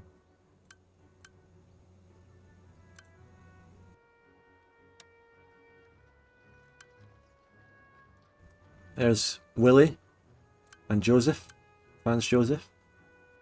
How is the development of OpenVic 2 going? Wasn't able to catch the streams. It's going very well. There are some very nice big things upcoming that we can show you in the next few weeks. There may be another video or a discussion stream, dev diaries. You know, morale on the team has always been extremely high. We've always got a great team, very motivated. Development is getting going. People are getting used to the structure of the development and how it's being done. Development will be ramping up. They're in their next dev cycle. It's all going great. And the community server is pretty fun. And you can always just ask anything there, anytime. Exclamation mark OpenVic 2 for the Discord server for that. Check it out. Join it. Look around. Yeah, that's right. Mumily53. So, okay. New video, let's go. In the end, I still don't know exactly the reasons why the Great War started, or what it was intended to accomplish, but I do know what the results were. 4 empires that crumbled into history, and a bunch of changed borders. Those changes couldn't wipe away the hard feelings that simmered after the war ended. I decided to continue my military career and eventually earned the rank of captain. Perhaps not the smartest move, as those hard feelings boiled over into another world war. So from what you're all telling me, this guy who did that voice acting is in a union and he charges a lot of money for that, what he just did there.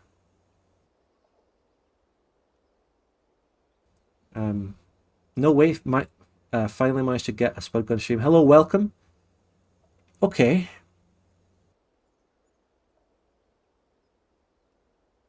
You get to continue this for a few more turns, or we go back to the main menu. Let's just go back, okay? I don't want to just continue for a few turns.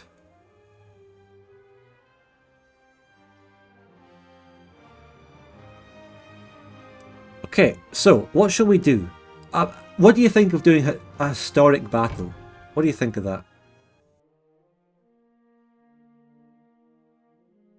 I actually think the existence of historic battles in this game is a great thing. I like that.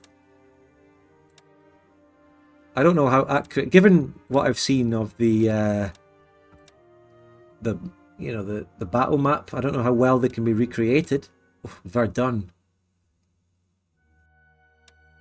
difficulties. Have they all got their own intro and outro? Like, that's really good. Historical, bit of a documentary there. Second Battle of Passchendaele. Contigny. Oh, have they given the Americans their little battle? Oh, look at that. They've given the Americans their cute tiny little battle just so they can get the participation medal. Look at that. Smallest battle in all of them here. And it's just, you know, so the Americans can have their one. Second Battle of Ypres. Look at that. They had to. They had to. Oh, the Battle of Verdun is done from the point of view of the Central Powers here.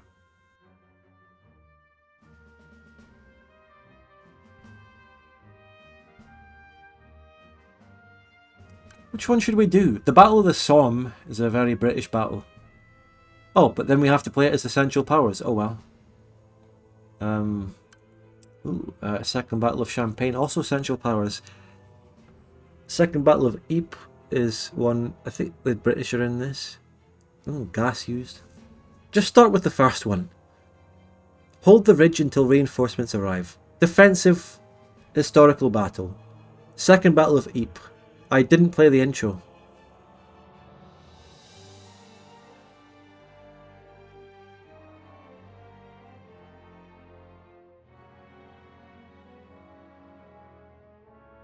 This is a German attack.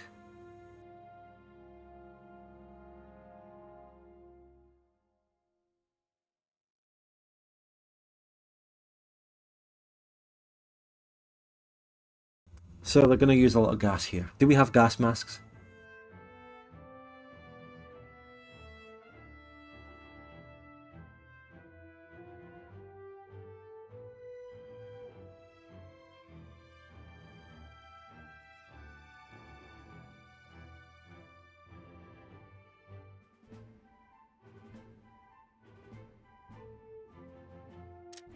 Frustrated with the persistent stalemate against the French lines, Germany decided to experiment with a new tactic. On April 22, 1915, they opened up canisters and released 168 tons of chlorine gas onto the battlefield, which crept across no man's land into the Allied trenches. The first major use of chemical weapons on the Western Front. Confusion was followed by chaos and panic. To quote Colonel Henri Mordac, Haggard, their overcoats thrown off or open wide, their scarves pulled off, running like madmen, directionless, shouting for water, spitting blood. Some even rolling on the ground, making desperate efforts to breathe. The gas caused nearly 3,000 casualties, including approximately 1,400 deaths, in very little time. The chaos caused the lines to buckle, leaving a massive gap. It was up to the newly arrived Canadian forces to try and fill the hole and push the Germans back. Okay, our orders are to protect this ridge. Command expects a German assault and Canadian reinforcements are en route. Limited pop cap. No reserve forces. Artillery will make it both easier to clear German positions and kill incoming troops. Okay. Yeah. 3 minutes and then they arrive.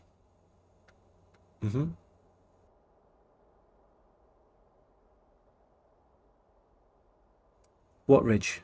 This one?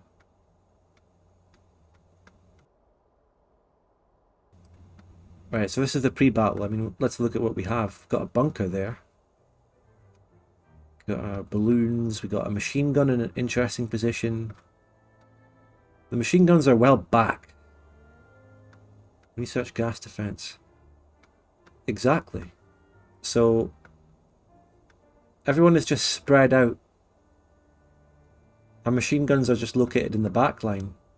So the initial enemy attacks will probably do a lot. I mean, let's just see what happens.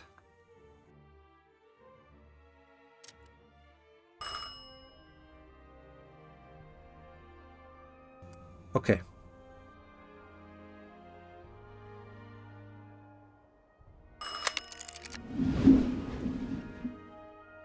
Raise the balloons, yeah. This is its own cinematic for this battle. It's nice.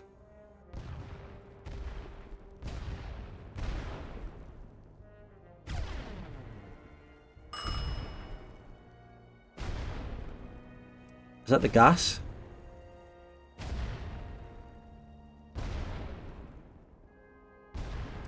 Have we got... Are they attacking? I can see some movement coming forward. This is like the first wave.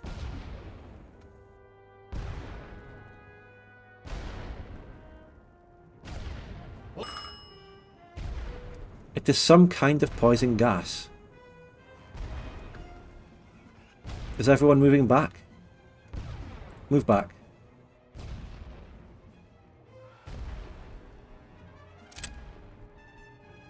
I can't move them. They won't move. The gas wiped out most of the French infantry and the survivors are in bad shape. The Germans are gathering for an infantry assault. Oh. Do I not control the Frenchies? We have new orders. Oh, are these Canadians that I can control? Stand by for orders. Okay. Oh god. Ready yourselves. Attention. On the line. We have new orders. Take fire in positions. I don't control the French. I don't control the French. Attendez les ordres. They will just die. Préparez-vous, soldats. I do control the artillery, so I will use that to my advantage. Barrage total. Préparez-vous à recevoir les ordres de tir. Préparez-vous, tirez avec l'artillerie. Rechargez pour un barrage de zone. Let's give that a blast. They're gonna get point C. I don't have anything to do about. I don't have anything to do about that. Have new orders. Ready on the fire step. Stand by for orders. What is going on? I've got nothing on the left. Absolutely nothing. Get in position. Établissez les positions. Vérifiez les coordonnées pour le barrage. Hit them in that fucking... Oh my god, they got machine guns there? The Canadians are just running out. This is fucked. Équipe prête. Établissez le barrage. Pilonnez cette position.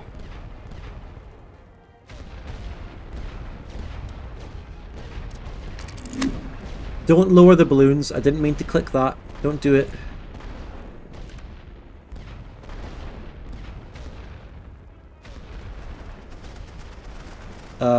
The machine guns are taking care of that. Sort of. Yeah, good. Good. Good job. Yeah. Okay. Nothing happening on the right.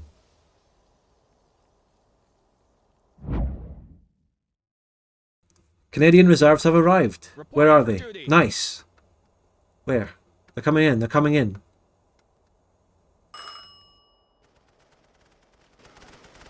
I actually really like this format of this battle. The historical battle. Attention! On the line! We have new orders. We have new orders. Oh, they're coming from the left. Oof.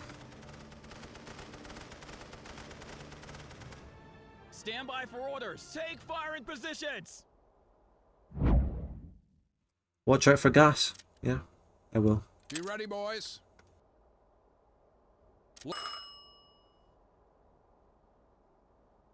We have our targets. Ready for fire orders. Suppression barrage ordered. Préparez-vous, soldats. Yeah, where is the gas coming from? Ready on the fire step. Attention. Get in position. We have new orders. Quickly go to that bunker. Préparez-vous à recevoir les ordres de tir.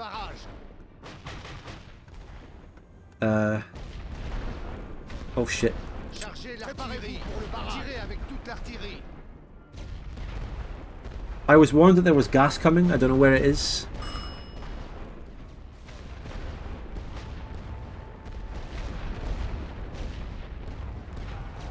Oh, there were Germans in that bunker. Oh shit.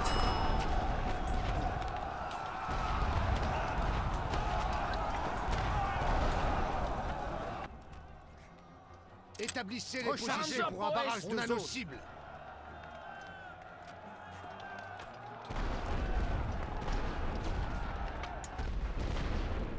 We have new orders.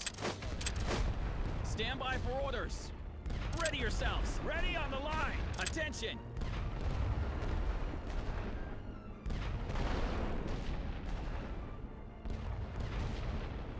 On the line. We have new orders. We're taking back point C. Yeah. What do you think, chat? I like this battle, actually. I like the historical battles. It's really good. Can I bring in more men? Oh god, yeah, I can. I didn't really notice. Reinforcements reporting. Reinforcements ready. I can bring in a lot of boys. We have arrived and await orders. Reporting for duty. Reinforcements reporting.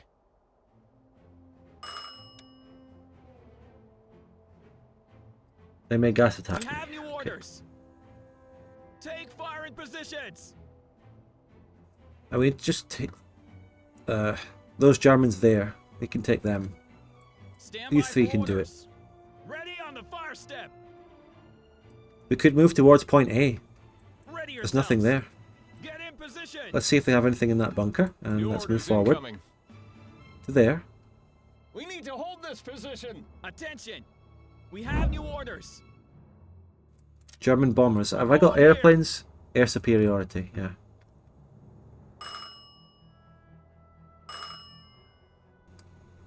What is going on? Where is this gas they keep warning me about? I don't see it. Oh, there? I don't know. Get in a bunker or get out of range. I don't... Okay, there's the gas. It's not... I don't know. Oh shit. Get in there. Oh shit. They can stay in that bunker. That's protecting them from the gas. Stand by for orders. Attention. On the line. I'm being artillery strucken. It's really bad. Get the fuck out of there.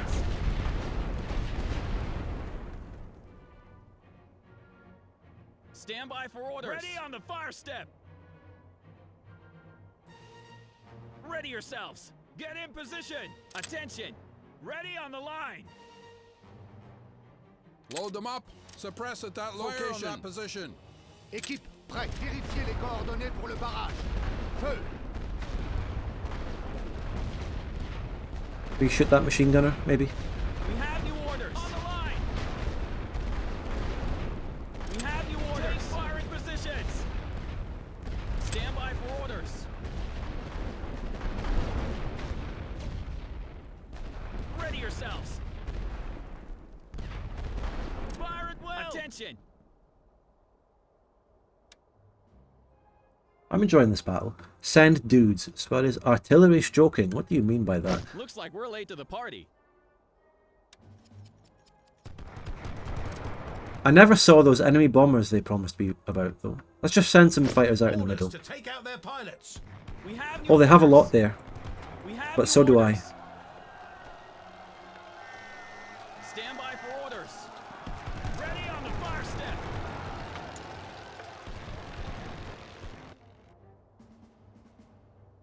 Ready yourselves. Get in position. Ready on the line. We just BTFO'd that. Charge. We have new orders. Fire.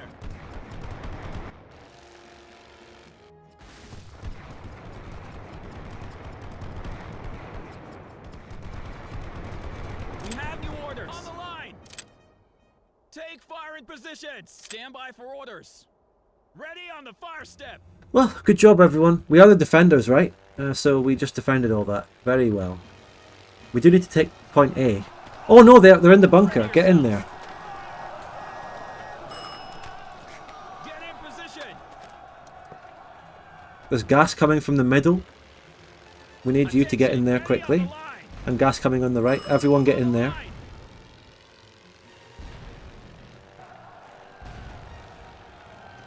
On reçoit de nouveaux ordres. We have new orders. Take fire in positions.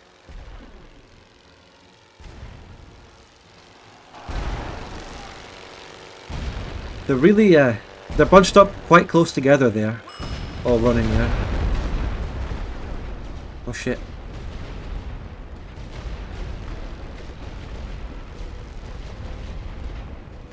Nah, that's doing nothing.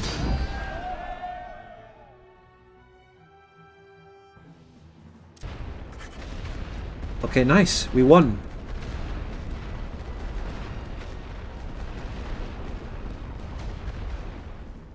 Does wind affect the gas? Probably, but I don't see any wind mechanics in the game, though. Okay, no enemies in the area. Okay, so just stay in the bunker. Stand by for orders. Ready on the fire step.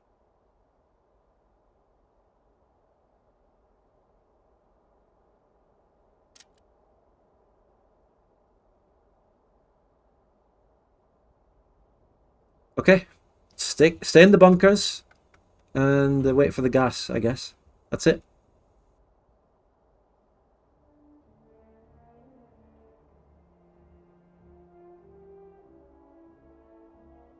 We are defending, right? Does it say that anywhere?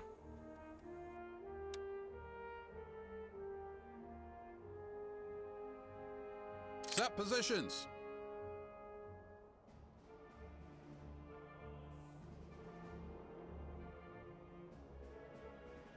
Oh, I do have to attack. I have to control point X and Z. We do have to move forward. Okay. Ready yourselves. Well, they're just going to release gas. Oh, it's going to be rough.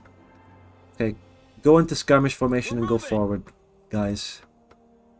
I'm going to do the left side first. It's hard to micro two different sides at the same time. Reinforcements ready.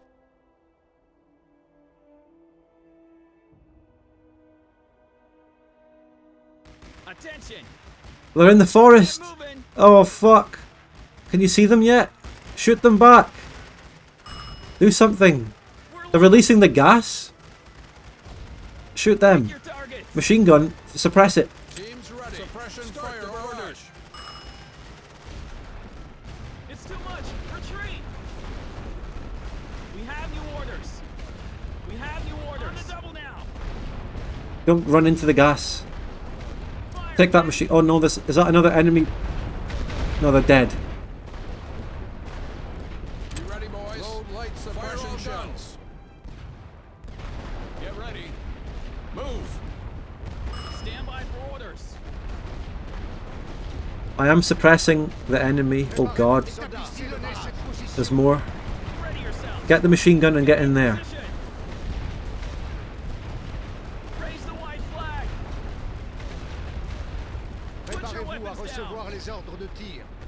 Well, they all died, but that's fine. It's World War I. They were the first wave. This happens. Now we need you, the raiders, to raid them. That's how it's done. Go forward. These are raiders. They're for taking enemy trenches. That's what they're for.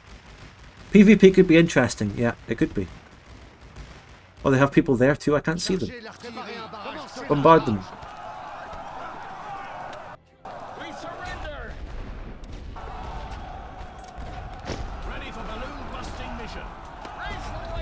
Did I really lose that? Okay. Let's just get more boys in there then. I just accidentally lowered the balloons. Or did I raise them? I don't know. I think I raised them. Reporting for duty. Ready for action. Yeah, I can see them all now. Établissez les positions. Tirez avec toute l'artillerie. Équipe prête. Rechargez pour un barrage de zone. Préparez-vous, soldats. Vérifiez les coordonnées pour le barrage. Ready for fire orders.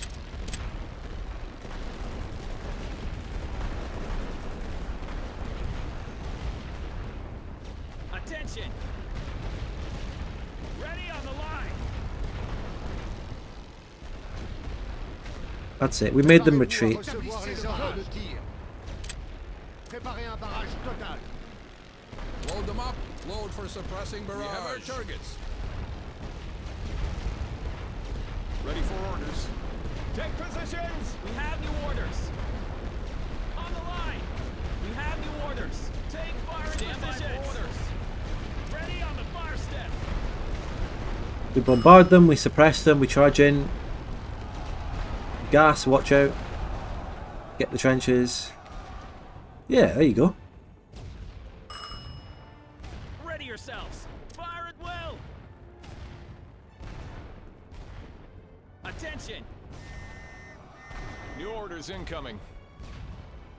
Hopefully they don't have men in these two bunkers, eh? Let's hope they don't have any. Just quickly grab them. Oh, they do have people. But we have more.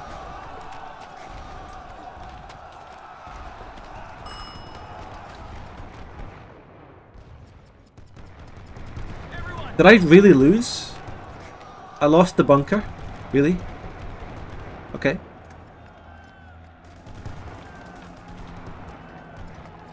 Is that a bomber? Anything in the air is a target. We have new orders.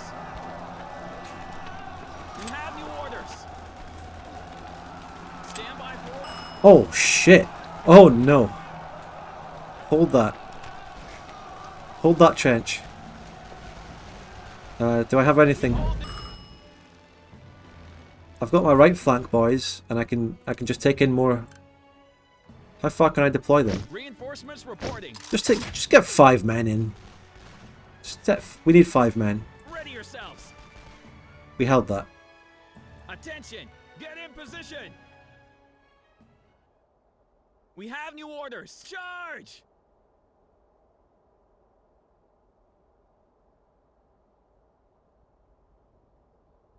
So we've got an enemy machine gun there, a gas bunker, and some artillery. And then on the right, infantry are moving up. But I'm just holding the right. I'm not moving forward on the right yet. We're taking position X. We have new orders. Move out. Ready on the line.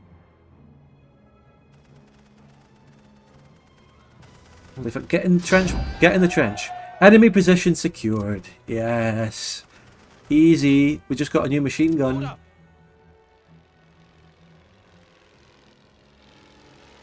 That's my planes.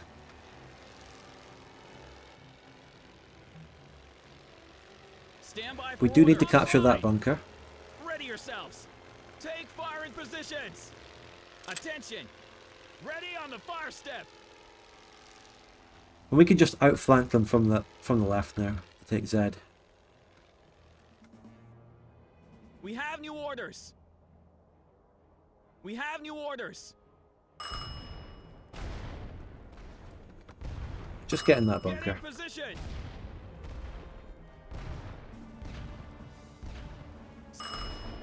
Ready yourselves.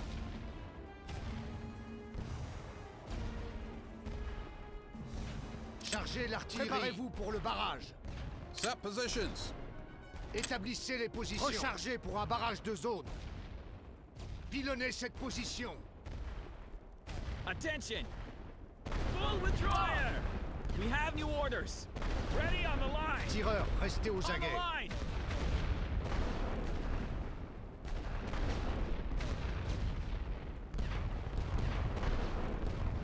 Équipe prête. Vérifiez les coordonnées pour le barrage. Enemy bombers.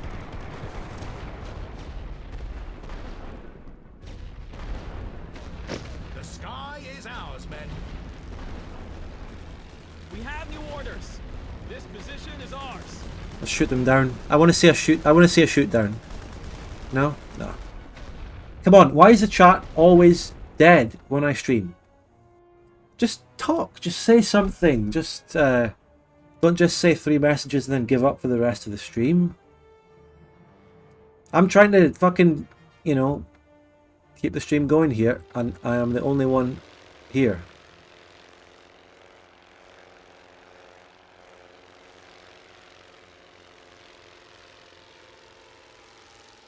Stand by for orders. Take firing positions. Let's just gradually move towards them.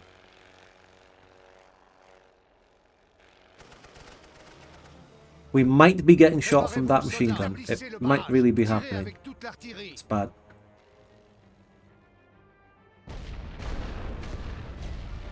Ready yourselves. Ready on the fire step. Attention. We have new orders. Get in position. Troops ready. Suppression barrage order. Fire. We have new orders. Pick your targets. Stand by for orders. Take the bunker. Ready yourselves. Oh, we're getting shot by that? Fuck.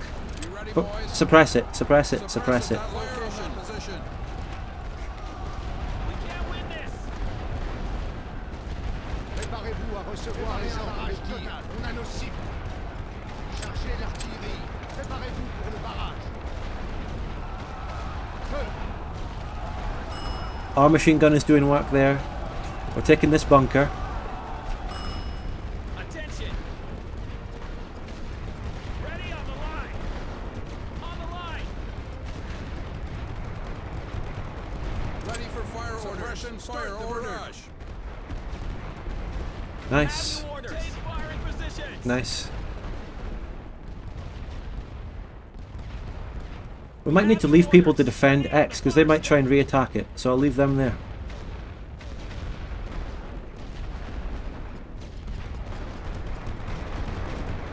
We are destroying the artillery, and then we need to take that machine gun. Stand by for orders. Get in position. Ready yourselves. Ready on the line.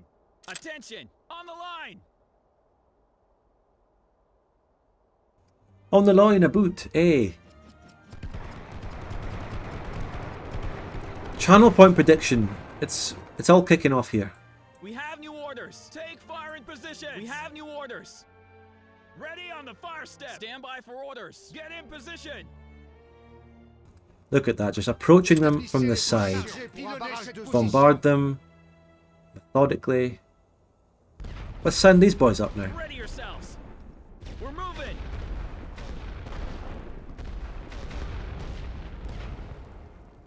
What if it is a ceasefire? I don't know. What? Wait. Oh. Well, I don't know about you or the game, but I guess I could have done it faster, but I feel like I was attacking them in a nice methodical way and winning. But I guess I didn't do it fast enough then, I suppose. Well, I guess I've lost there. I guess the game has decided I lost that. What do we think? What do we take away from this battle, chat? What do you think?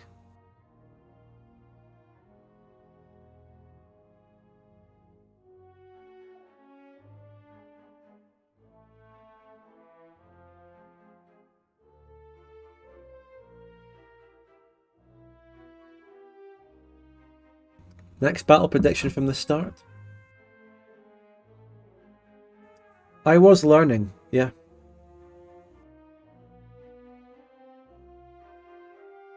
I'm trying to give you my thoughts about the game. I think it's good.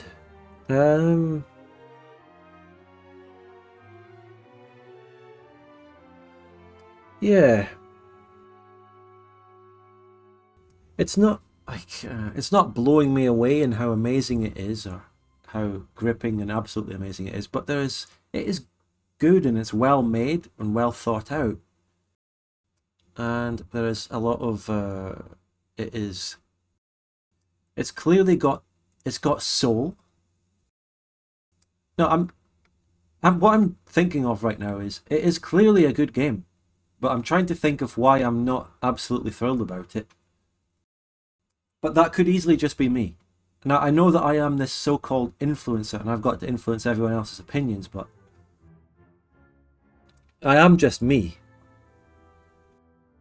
And there are so many other reviewers who have given it very positive on Steam and a lot of YouTubers who are very happy about it, and it's good. Miss a bit of deepness, but there's nothing even wrong with that. I don't doubt it'll get a very nice niche audience. Yeah.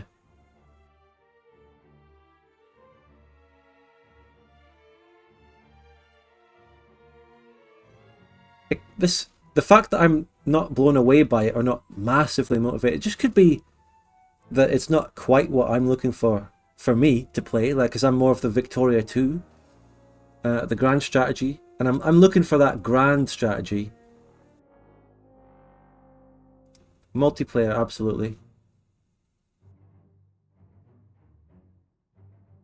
So if I'm not blown away by the game or thinking it's amazing, it's not because it isn't good. It's clearly a very good game doing well at what it does.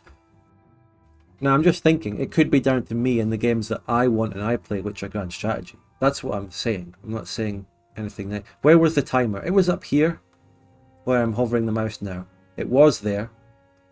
I can, you know, it definitely was. And it started like, it was like 10 minutes or something.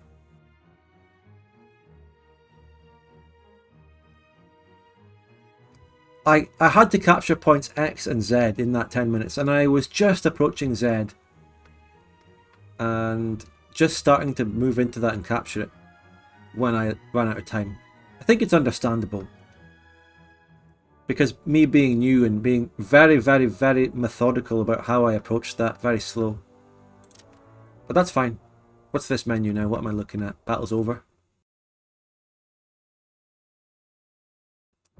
But I mean, de facto, we had that. We had that zone. We had Z locked down. I'm not complaining, by the way. I'm not saying the game is bad because I lost that battle. That's actually fair, and I'm learning. I don't know if I have time. I'm not going to stream that long. I don't know if I want to do an entire campaign. Let's have a look at Skirmish. Is this where you set up a custom battle?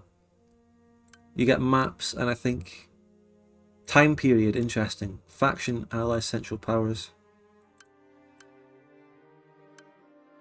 If I were to just set a random map here, early wars, is this going into it? And then you can set up the whole battle. That's nice. That's nice. Is this game better than Victoria 3? I can categorically say it is better than Victoria 3. But what I was saying was, it isn't the scope of game that I want, because I'm not saying that this game should be something else. This is just about what I want in the games that I want to play, okay? I'm not saying this, I'm not criticizing the game here, but what I want is grand strategy, you know? When you go from basic RTS, and you go from Total War to grand strategy, to Victoria, Europa Universalis and everything, it's hard to go back. It's very hard to go back, and I'm sure a lot of you agree. It's very difficult to go back to a more simplified, stripped down RTS strategy game with a small scope and map after you've played a game like Victoria 2 where you control any country in the world. Of course, what those grand strategy games do lack is battles on the ground that Total War and this game give you. To be perfectly honest, this game, in terms of how I feel about it, at least so, I mean, I've only played it 2 hours. I'm not giving you a massive opinion, but it comes across very similarly to how I felt about Knights of Honor 2, to be honest. Which is that it is clearly very good at what it does, but it has a smaller scope, and it's not the scope that I enjoy in games as much as a bigger scope. Do you all understand what I'm saying? And do you agree with me and feel the same way? Because, well, if you want my opinion on whether, you know, what should you buy the game or not, it depends on what you want. If you're okay with the limited scope of the game and you want something more arcadey and you want that, you saw the campaign map I did in the tutorial, if you want that. But if you also want to manage an economy and have more of a sandbox and diplomacy, and that's what you really want, then the game isn't for you.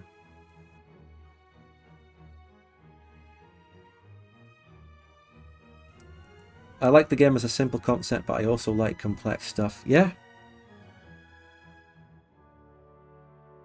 Is it a good game? Absolutely, yes. I don't know, I'm not going to play a skirmish. Shall we go to another historical one? Shall we just go to number 2 in the historical battles? The AI in this game utterly destroyed me. I feel, well, in that battle I just played, they didn't really. I was just easily winning that. I don't know. Terra Invicta. Oh, I actually do want to play that. I actually do want to play that, but I'm not going to play it yet. Oh wait, by the way, does anyone in here remember a fucking iPhone game called Trenches? Was it called that? A little World War I game on your phone? Does anyone remember that? That's so long ago.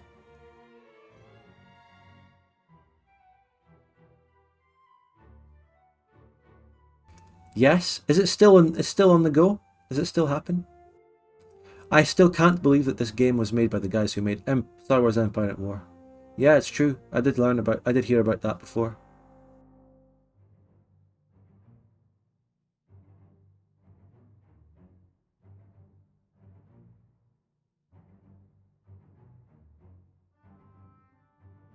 It came from the idea made by a Flash game. Empire at War 2, when? Well, that would be nice.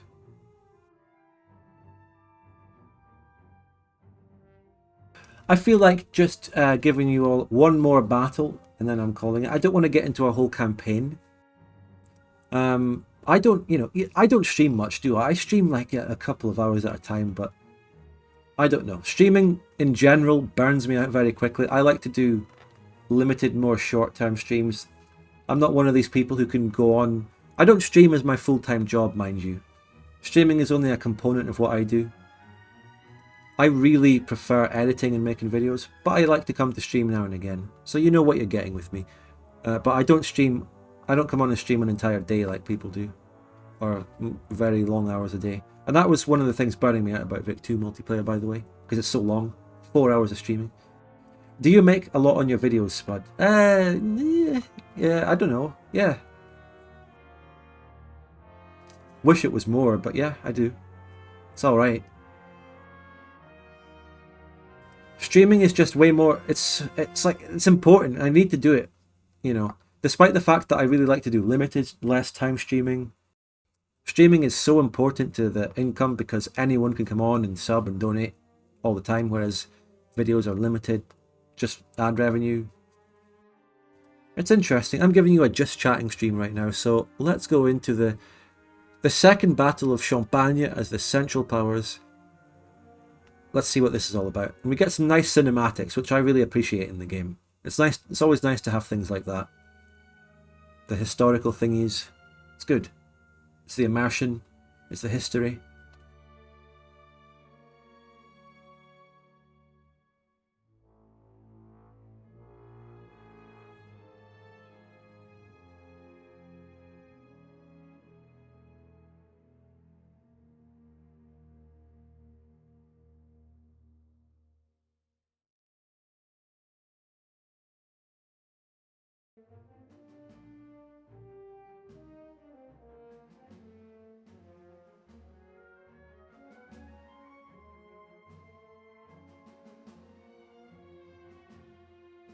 But yes, please do subscribe to the channel and donate to support the thing.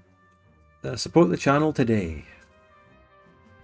By the way, as another note, we are doing Open TTD on Thursday with PieChucker, with Jenny, with Ladoge probably, who's in the chat right now. Are you going to be there? And others. On September 25th, 1915, 20 divisions of French troops from the Central Army Group were sent against 6 entrenched divisions of German soldiers along a 10-mile front in the Champagne-Ardenne region of France. The German forces were outgunned and outmanned 3-1, and France planned to use a win in the region as a rallying cry to their forces back home.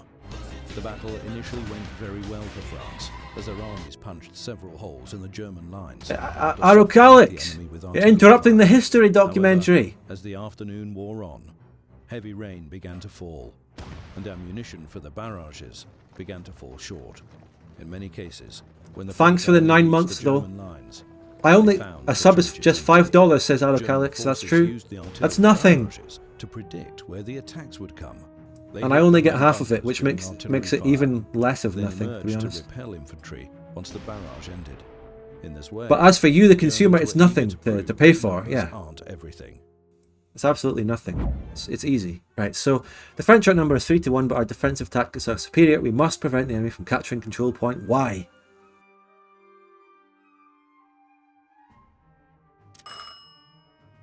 Okay, our lines are broken in several places, but we're defending. Where's my infantry at? We've got some in bunkers. I can deploy more before I start, can't I? No? Wir haben neue Befehle. I have to begin the battle.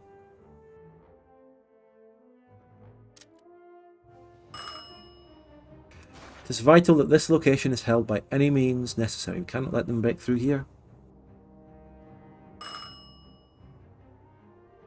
Raising balloons to scout for incoming attacks, yes. I wonder if they will have more fronts of the war in DLC for this game, or whether there'll be new games or something like Verdun and Insonzo and Tannenberg. I don't know. I wonder how they'll go with this.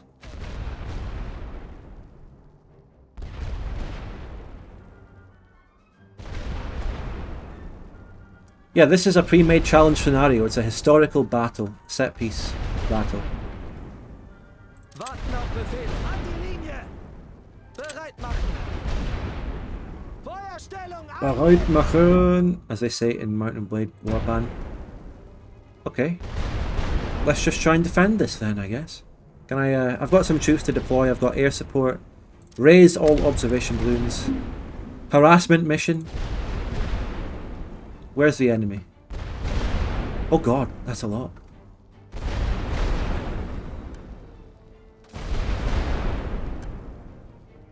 Oh yeah, I'm at max population count.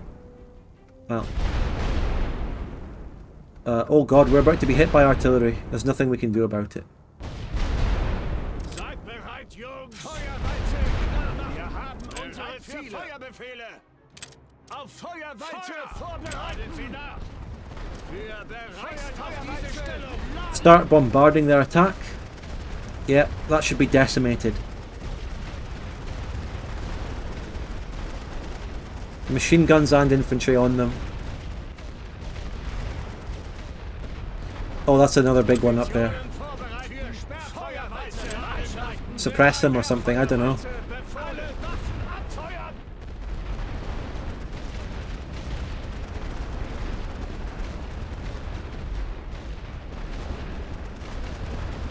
Predictions up.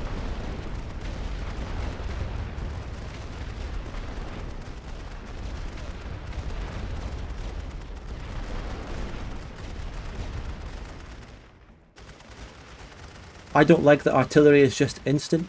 Well, it's a bit arcadey. Blockhouse is off to the best prediction. Flank attack. The enemy is attempting to assault from the sides. Yeah, I'll shore up defences there. Oh, okay, I see. Are they doing both sides at the same time? Just left, just left.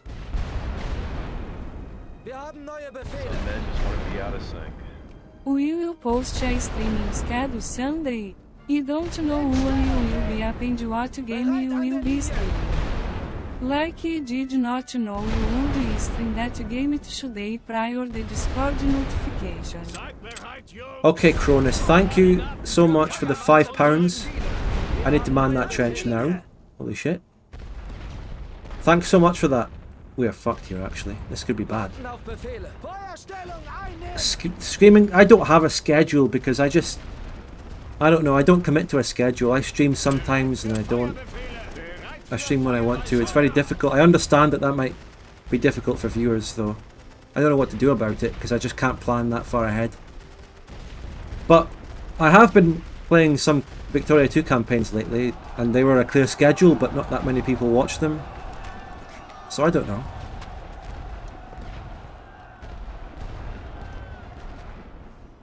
They're attacking here again.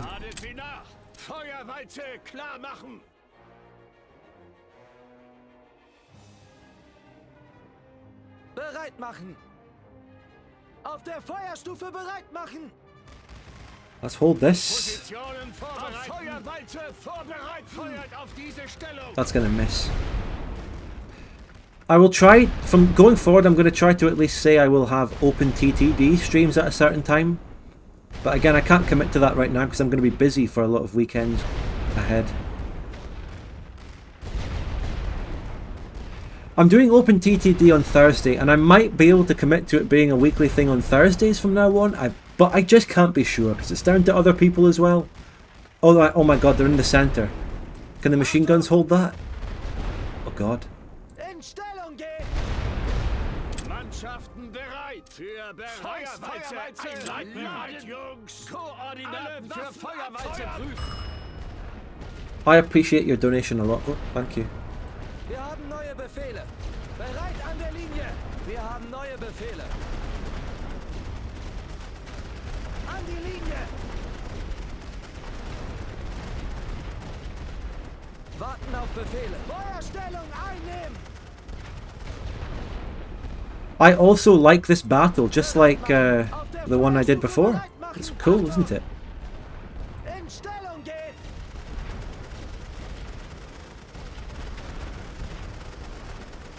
MK on dish. Well, thank you very much. I don't have Patreon tiers though. I don't have Patreon tiers. Just one tier, any price. Killed about a quarter of the necessary French companies. Where are they coming from now? Left again. Also, let's get some fighters. Schaltet Ihre Piloten aus! Wir haben neue Befehle. Let's just stay in the bunker until their bombardment's over.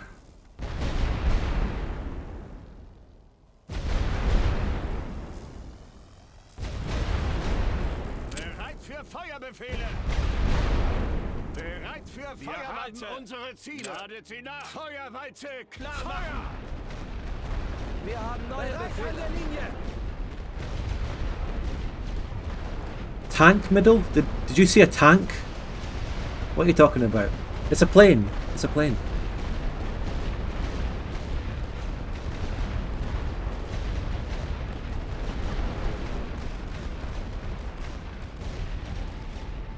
Yeah, Cronus, it's very important that you raise that. Yeah, it is.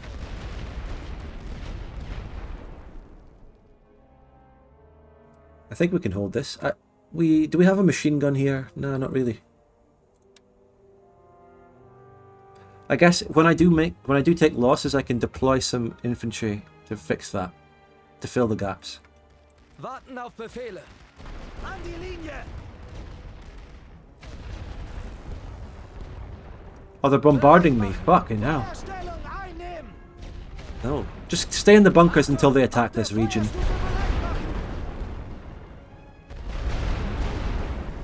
Are we okay over here?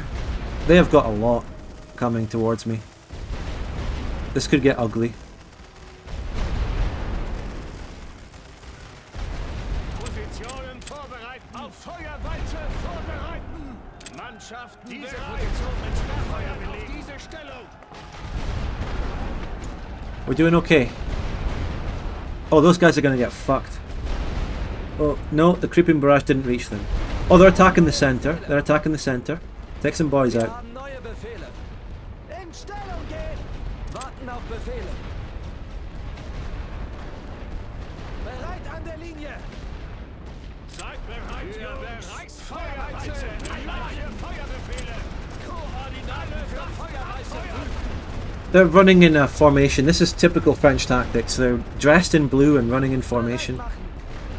An die Linie! Ladet sie nach! Bereit für Feuerweite! Wir haben unsere Ziele! You are dangerously close to overspending your supply. Oh, fuck. Oh, I've just used up all my supplies. Okay, I've lost this battle in an annoying way as well, just like the last one. But that's fine. I guess I shouldn't have used my supplies that much. Oops. I can continue with the supplies I have. We're doing well enough. I guess I've overused my artillery, that's the thing. Right? Oh, they're attacking the right. Do I have anything here? I need more. Achtung!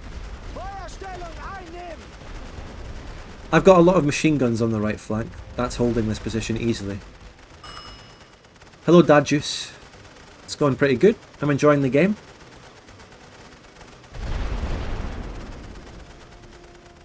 They're in the bunker, they're safe.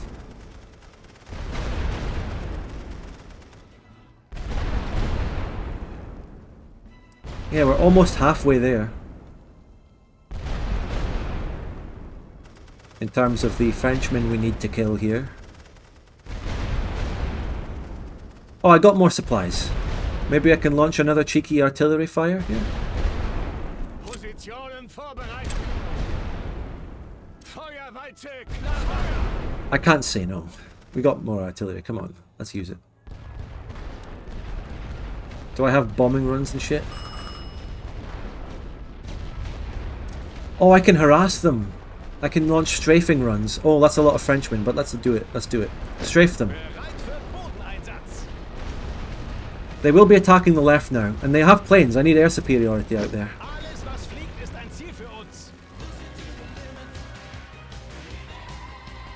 Spec-Ops Cavalry Gifted Attire súbito feixe. Wir haben neue Befehle. In Stellung gehen! Warten auf Befehle. Bereit an der Linie. Thank you, Spec Ops Cavalry, who will be in the open TTD on Thursday, right? Get that map we're going to do ready with the... You know, the one, Snore Fiji, John Wheatfield's mod pack and everything? That's going to be great if we can get all that working. Thank you so much for gifting a sub. Appreciate it. I've got a lot of supplies. I'm launching another barrage. Fuck it. We need them. We need them in these dark times. Get there.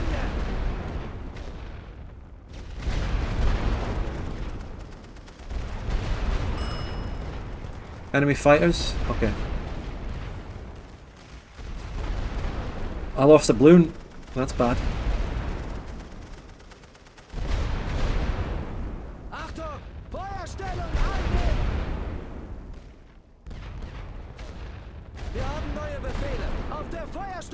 Wir haben neue Befehle.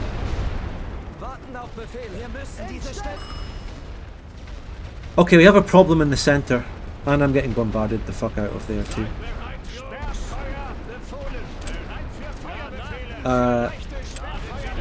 Oh, where are they going? Shoot them! Fucking shoot them! What happened? Did I speed up the game or something? What is that? Everything just zoomed forward there. That was weird. Okay, we are fucked in the center.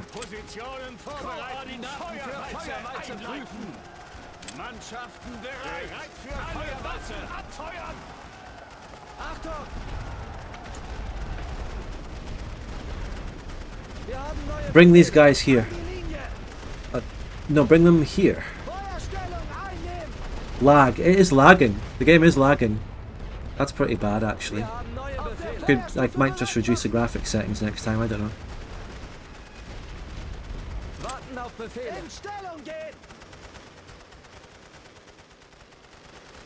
We're still doing okay. Look, they can't even get anywhere near us. Let's get some fighters. No, I can't make any fighters. I can always retreat my lowest infantry companies and replace them, right?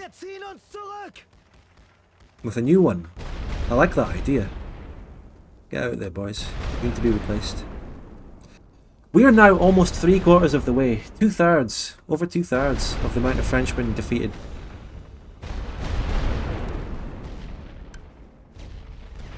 Melde mich zum Dienst.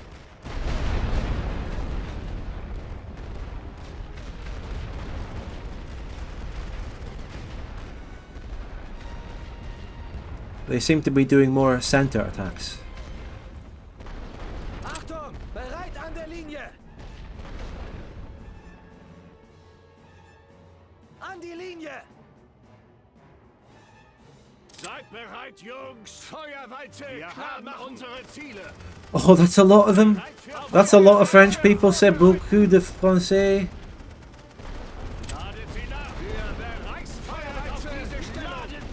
Move more to the right. I don't know where they're going actually. They seem to be going left. Enemy bombers, do I have fighters? I do. Get them in the middle. I bombarded the fuck out of that massive group. Really did. Wir haben neue Befehle. Feuerstufe bereit machen. Warten auf Befehle. In Stellung gehen. Shoot down the bombers. Okay, they've got another creeping barrage. Oh, get out of there. Go there and there. Quick.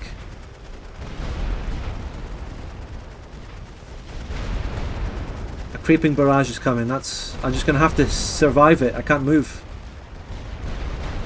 Oh, I could move. Get in the bunker. Quick. The game is laggy. The game is laggy. Because there's a lot of people on the screen at this point.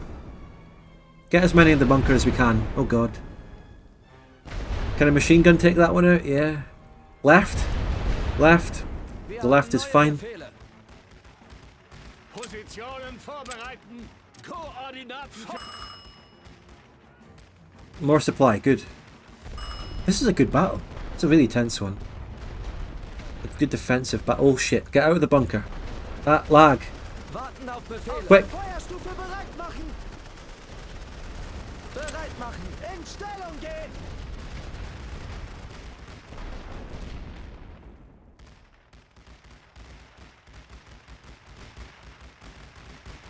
Nice song, Cronus. Okay, right. I can't read it.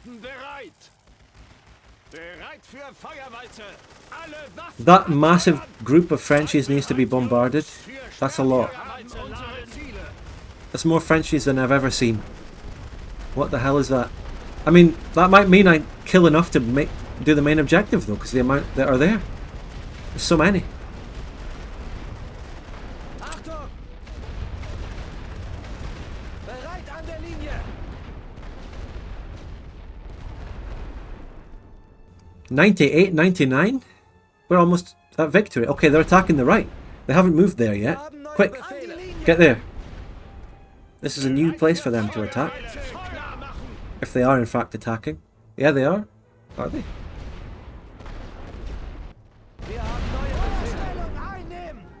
Hide from the creeping barrage. Quick, quick, quick. We're at 99 out of 100 right now. We are so close. Did you get in the bunker?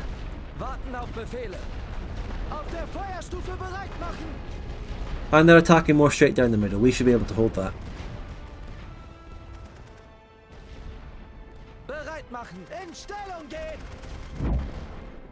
Oh, look at that.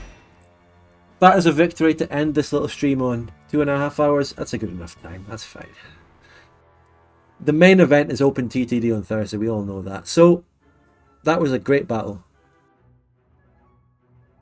Good one to learn the game on. And they wanted me to quit.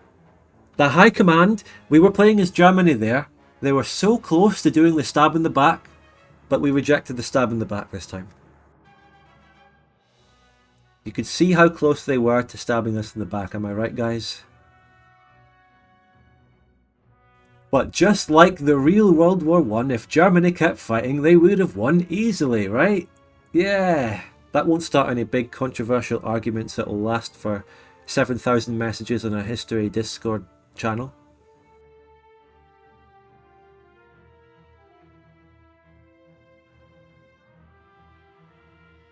HQ was wrong.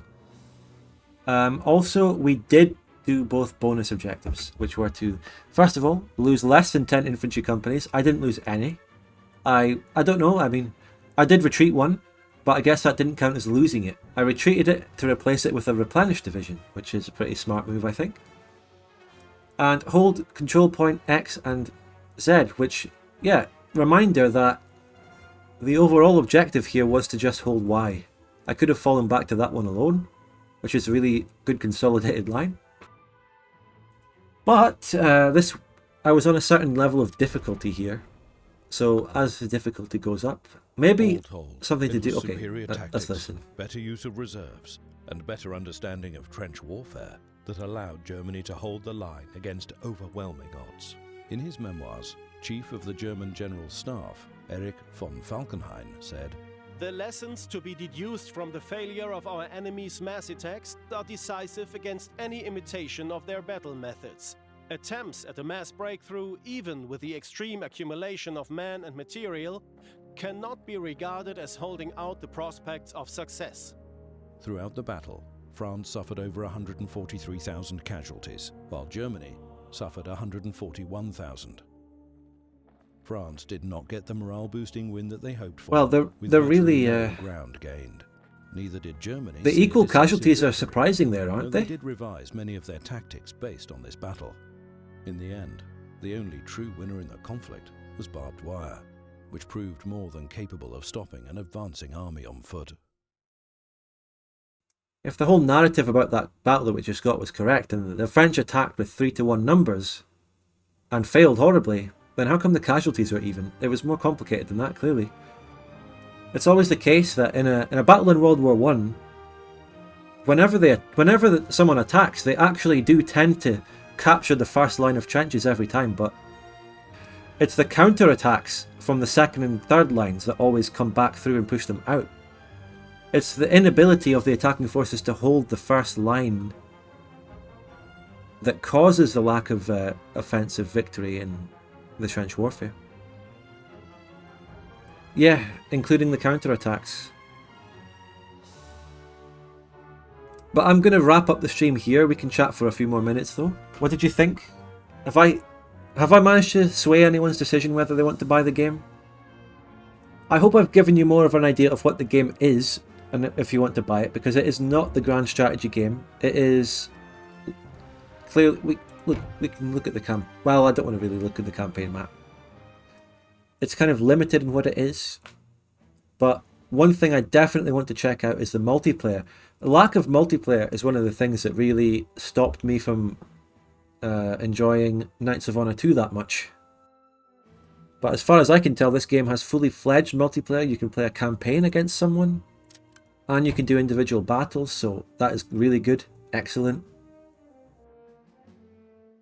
I like what it is in its genre. Correct. Board game cross RTS, yeah. The map view is like a board game sort of thing, and the individual battles are interesting. Is it fair to say that those individual battles on the ground are quite unique, or are there any games that they are sort of derivative of? Because I don't recall playing many games like that, with constructing your own trench networks to begin the battles and moving your troops around, having bunkers, artillery, all of that. It's pretty good. Also, there's not really much multiplayer going on, it looks like, and this game was released very recently. Don't know what's going on there.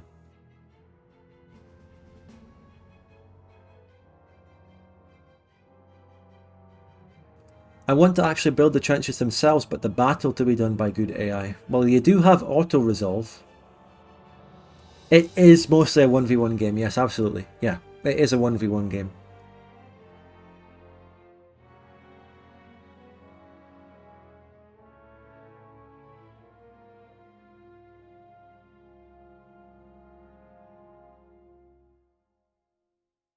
I guess that does limit the multiplayer in a way, but it's not claiming to... There's no way you can have more than 1v1 in this game, so 1v1 is all you get. And that's fine. Maybe they might expand it in the future, who knows?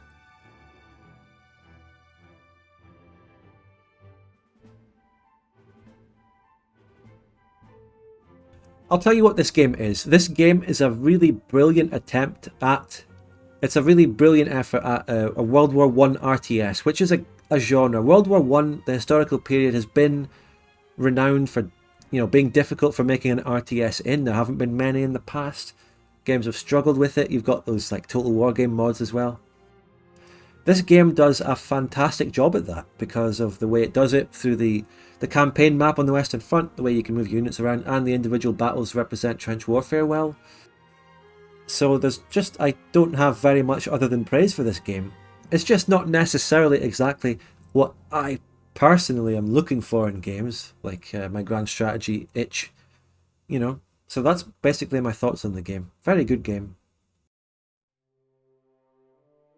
Maybe an Eastern Front expansion in the future, but do remember that the game is called Western Front. They maybe have limited themselves by naming the game Western Front, unless, of course, they do the Verdun, Tannenberg, and Isonzo tactic of 3 separate games for future fronts. As for the price of this game, it was £30 for me, which means what? $35 for the dollar thing. That is cheaper. That is significantly cheaper than Victoria 3 and AAA releases, which adds it leans on the side of making you pro buying the game, I suppose. It's cheaper than your typical AAA release. So there is that. So that's a positive for buying the game.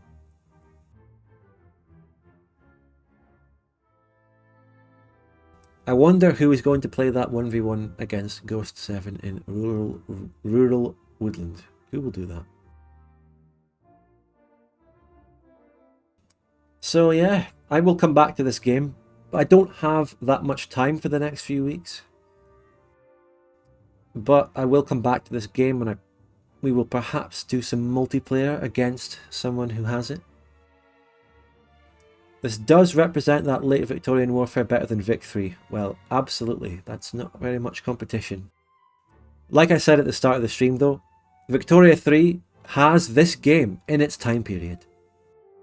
Victoria 3 is openly claiming to be a World War I game implicitly. Just like Victoria 2. Victoria 2 has an entire sub-mechanic based on Great Wars. And it has huge wars. I think Victoria 2 does a really good job. I mean, in single player not so much, but Victoria 2 does a fantastic job of having great wars. It has World War I. It has World War I in its time period, and it represents them pretty damn well for a grand strategy sandboxy game. Victoria 3, however, completely, it's one of the things I talked about in the war system video. It just completely falls flat on its face. Embarrassing. It is just a source of absolute shame for that game that it even has World War I in its time period. Because it doesn't even come close. It doesn't have a separate mechanic for Great Wars at all. And the wars themselves are one of the biggest jokes ever seen in gaming, ever. And because World War I is in Victoria 3's timeline, implicitly it is competing with this game, and this game beats it on that front. Overall, though, they aren't competing. Grand strategy versus board game-ish, simple RTS turn-based. They're not really competing. But by having World War I in its time period, Victoria 3 just is such a mistake. But, I've talked about that to death, haven't I?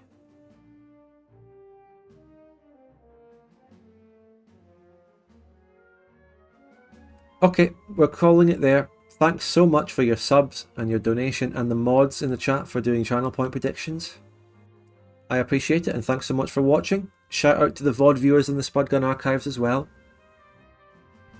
And I'll see you on Thursday for Open TTD, the main event of this week. I don't know if I'm able to get a Victoria 2 video out for you on Friday, but I definitely will next week. The current project, the current video project, just to explain why there won't be a video this Friday, most likely, is because, the current video project is a bigger video. There's more to it. It's more complicated than my last few videos in Victoria 2. So it just needs a bit extra time. And I've been busy this weekend, and I'm going to be busy as well, sort of for the next week or two as well. So a little bit of extra business in the personal life, plus the video I'm working on being a bit bigger and more complex, equals maybe an extra week or so to make the video. Simple as that. So thanks everyone. Thanks CT Carter. Thanks Zyko. Thank you. Goodbye.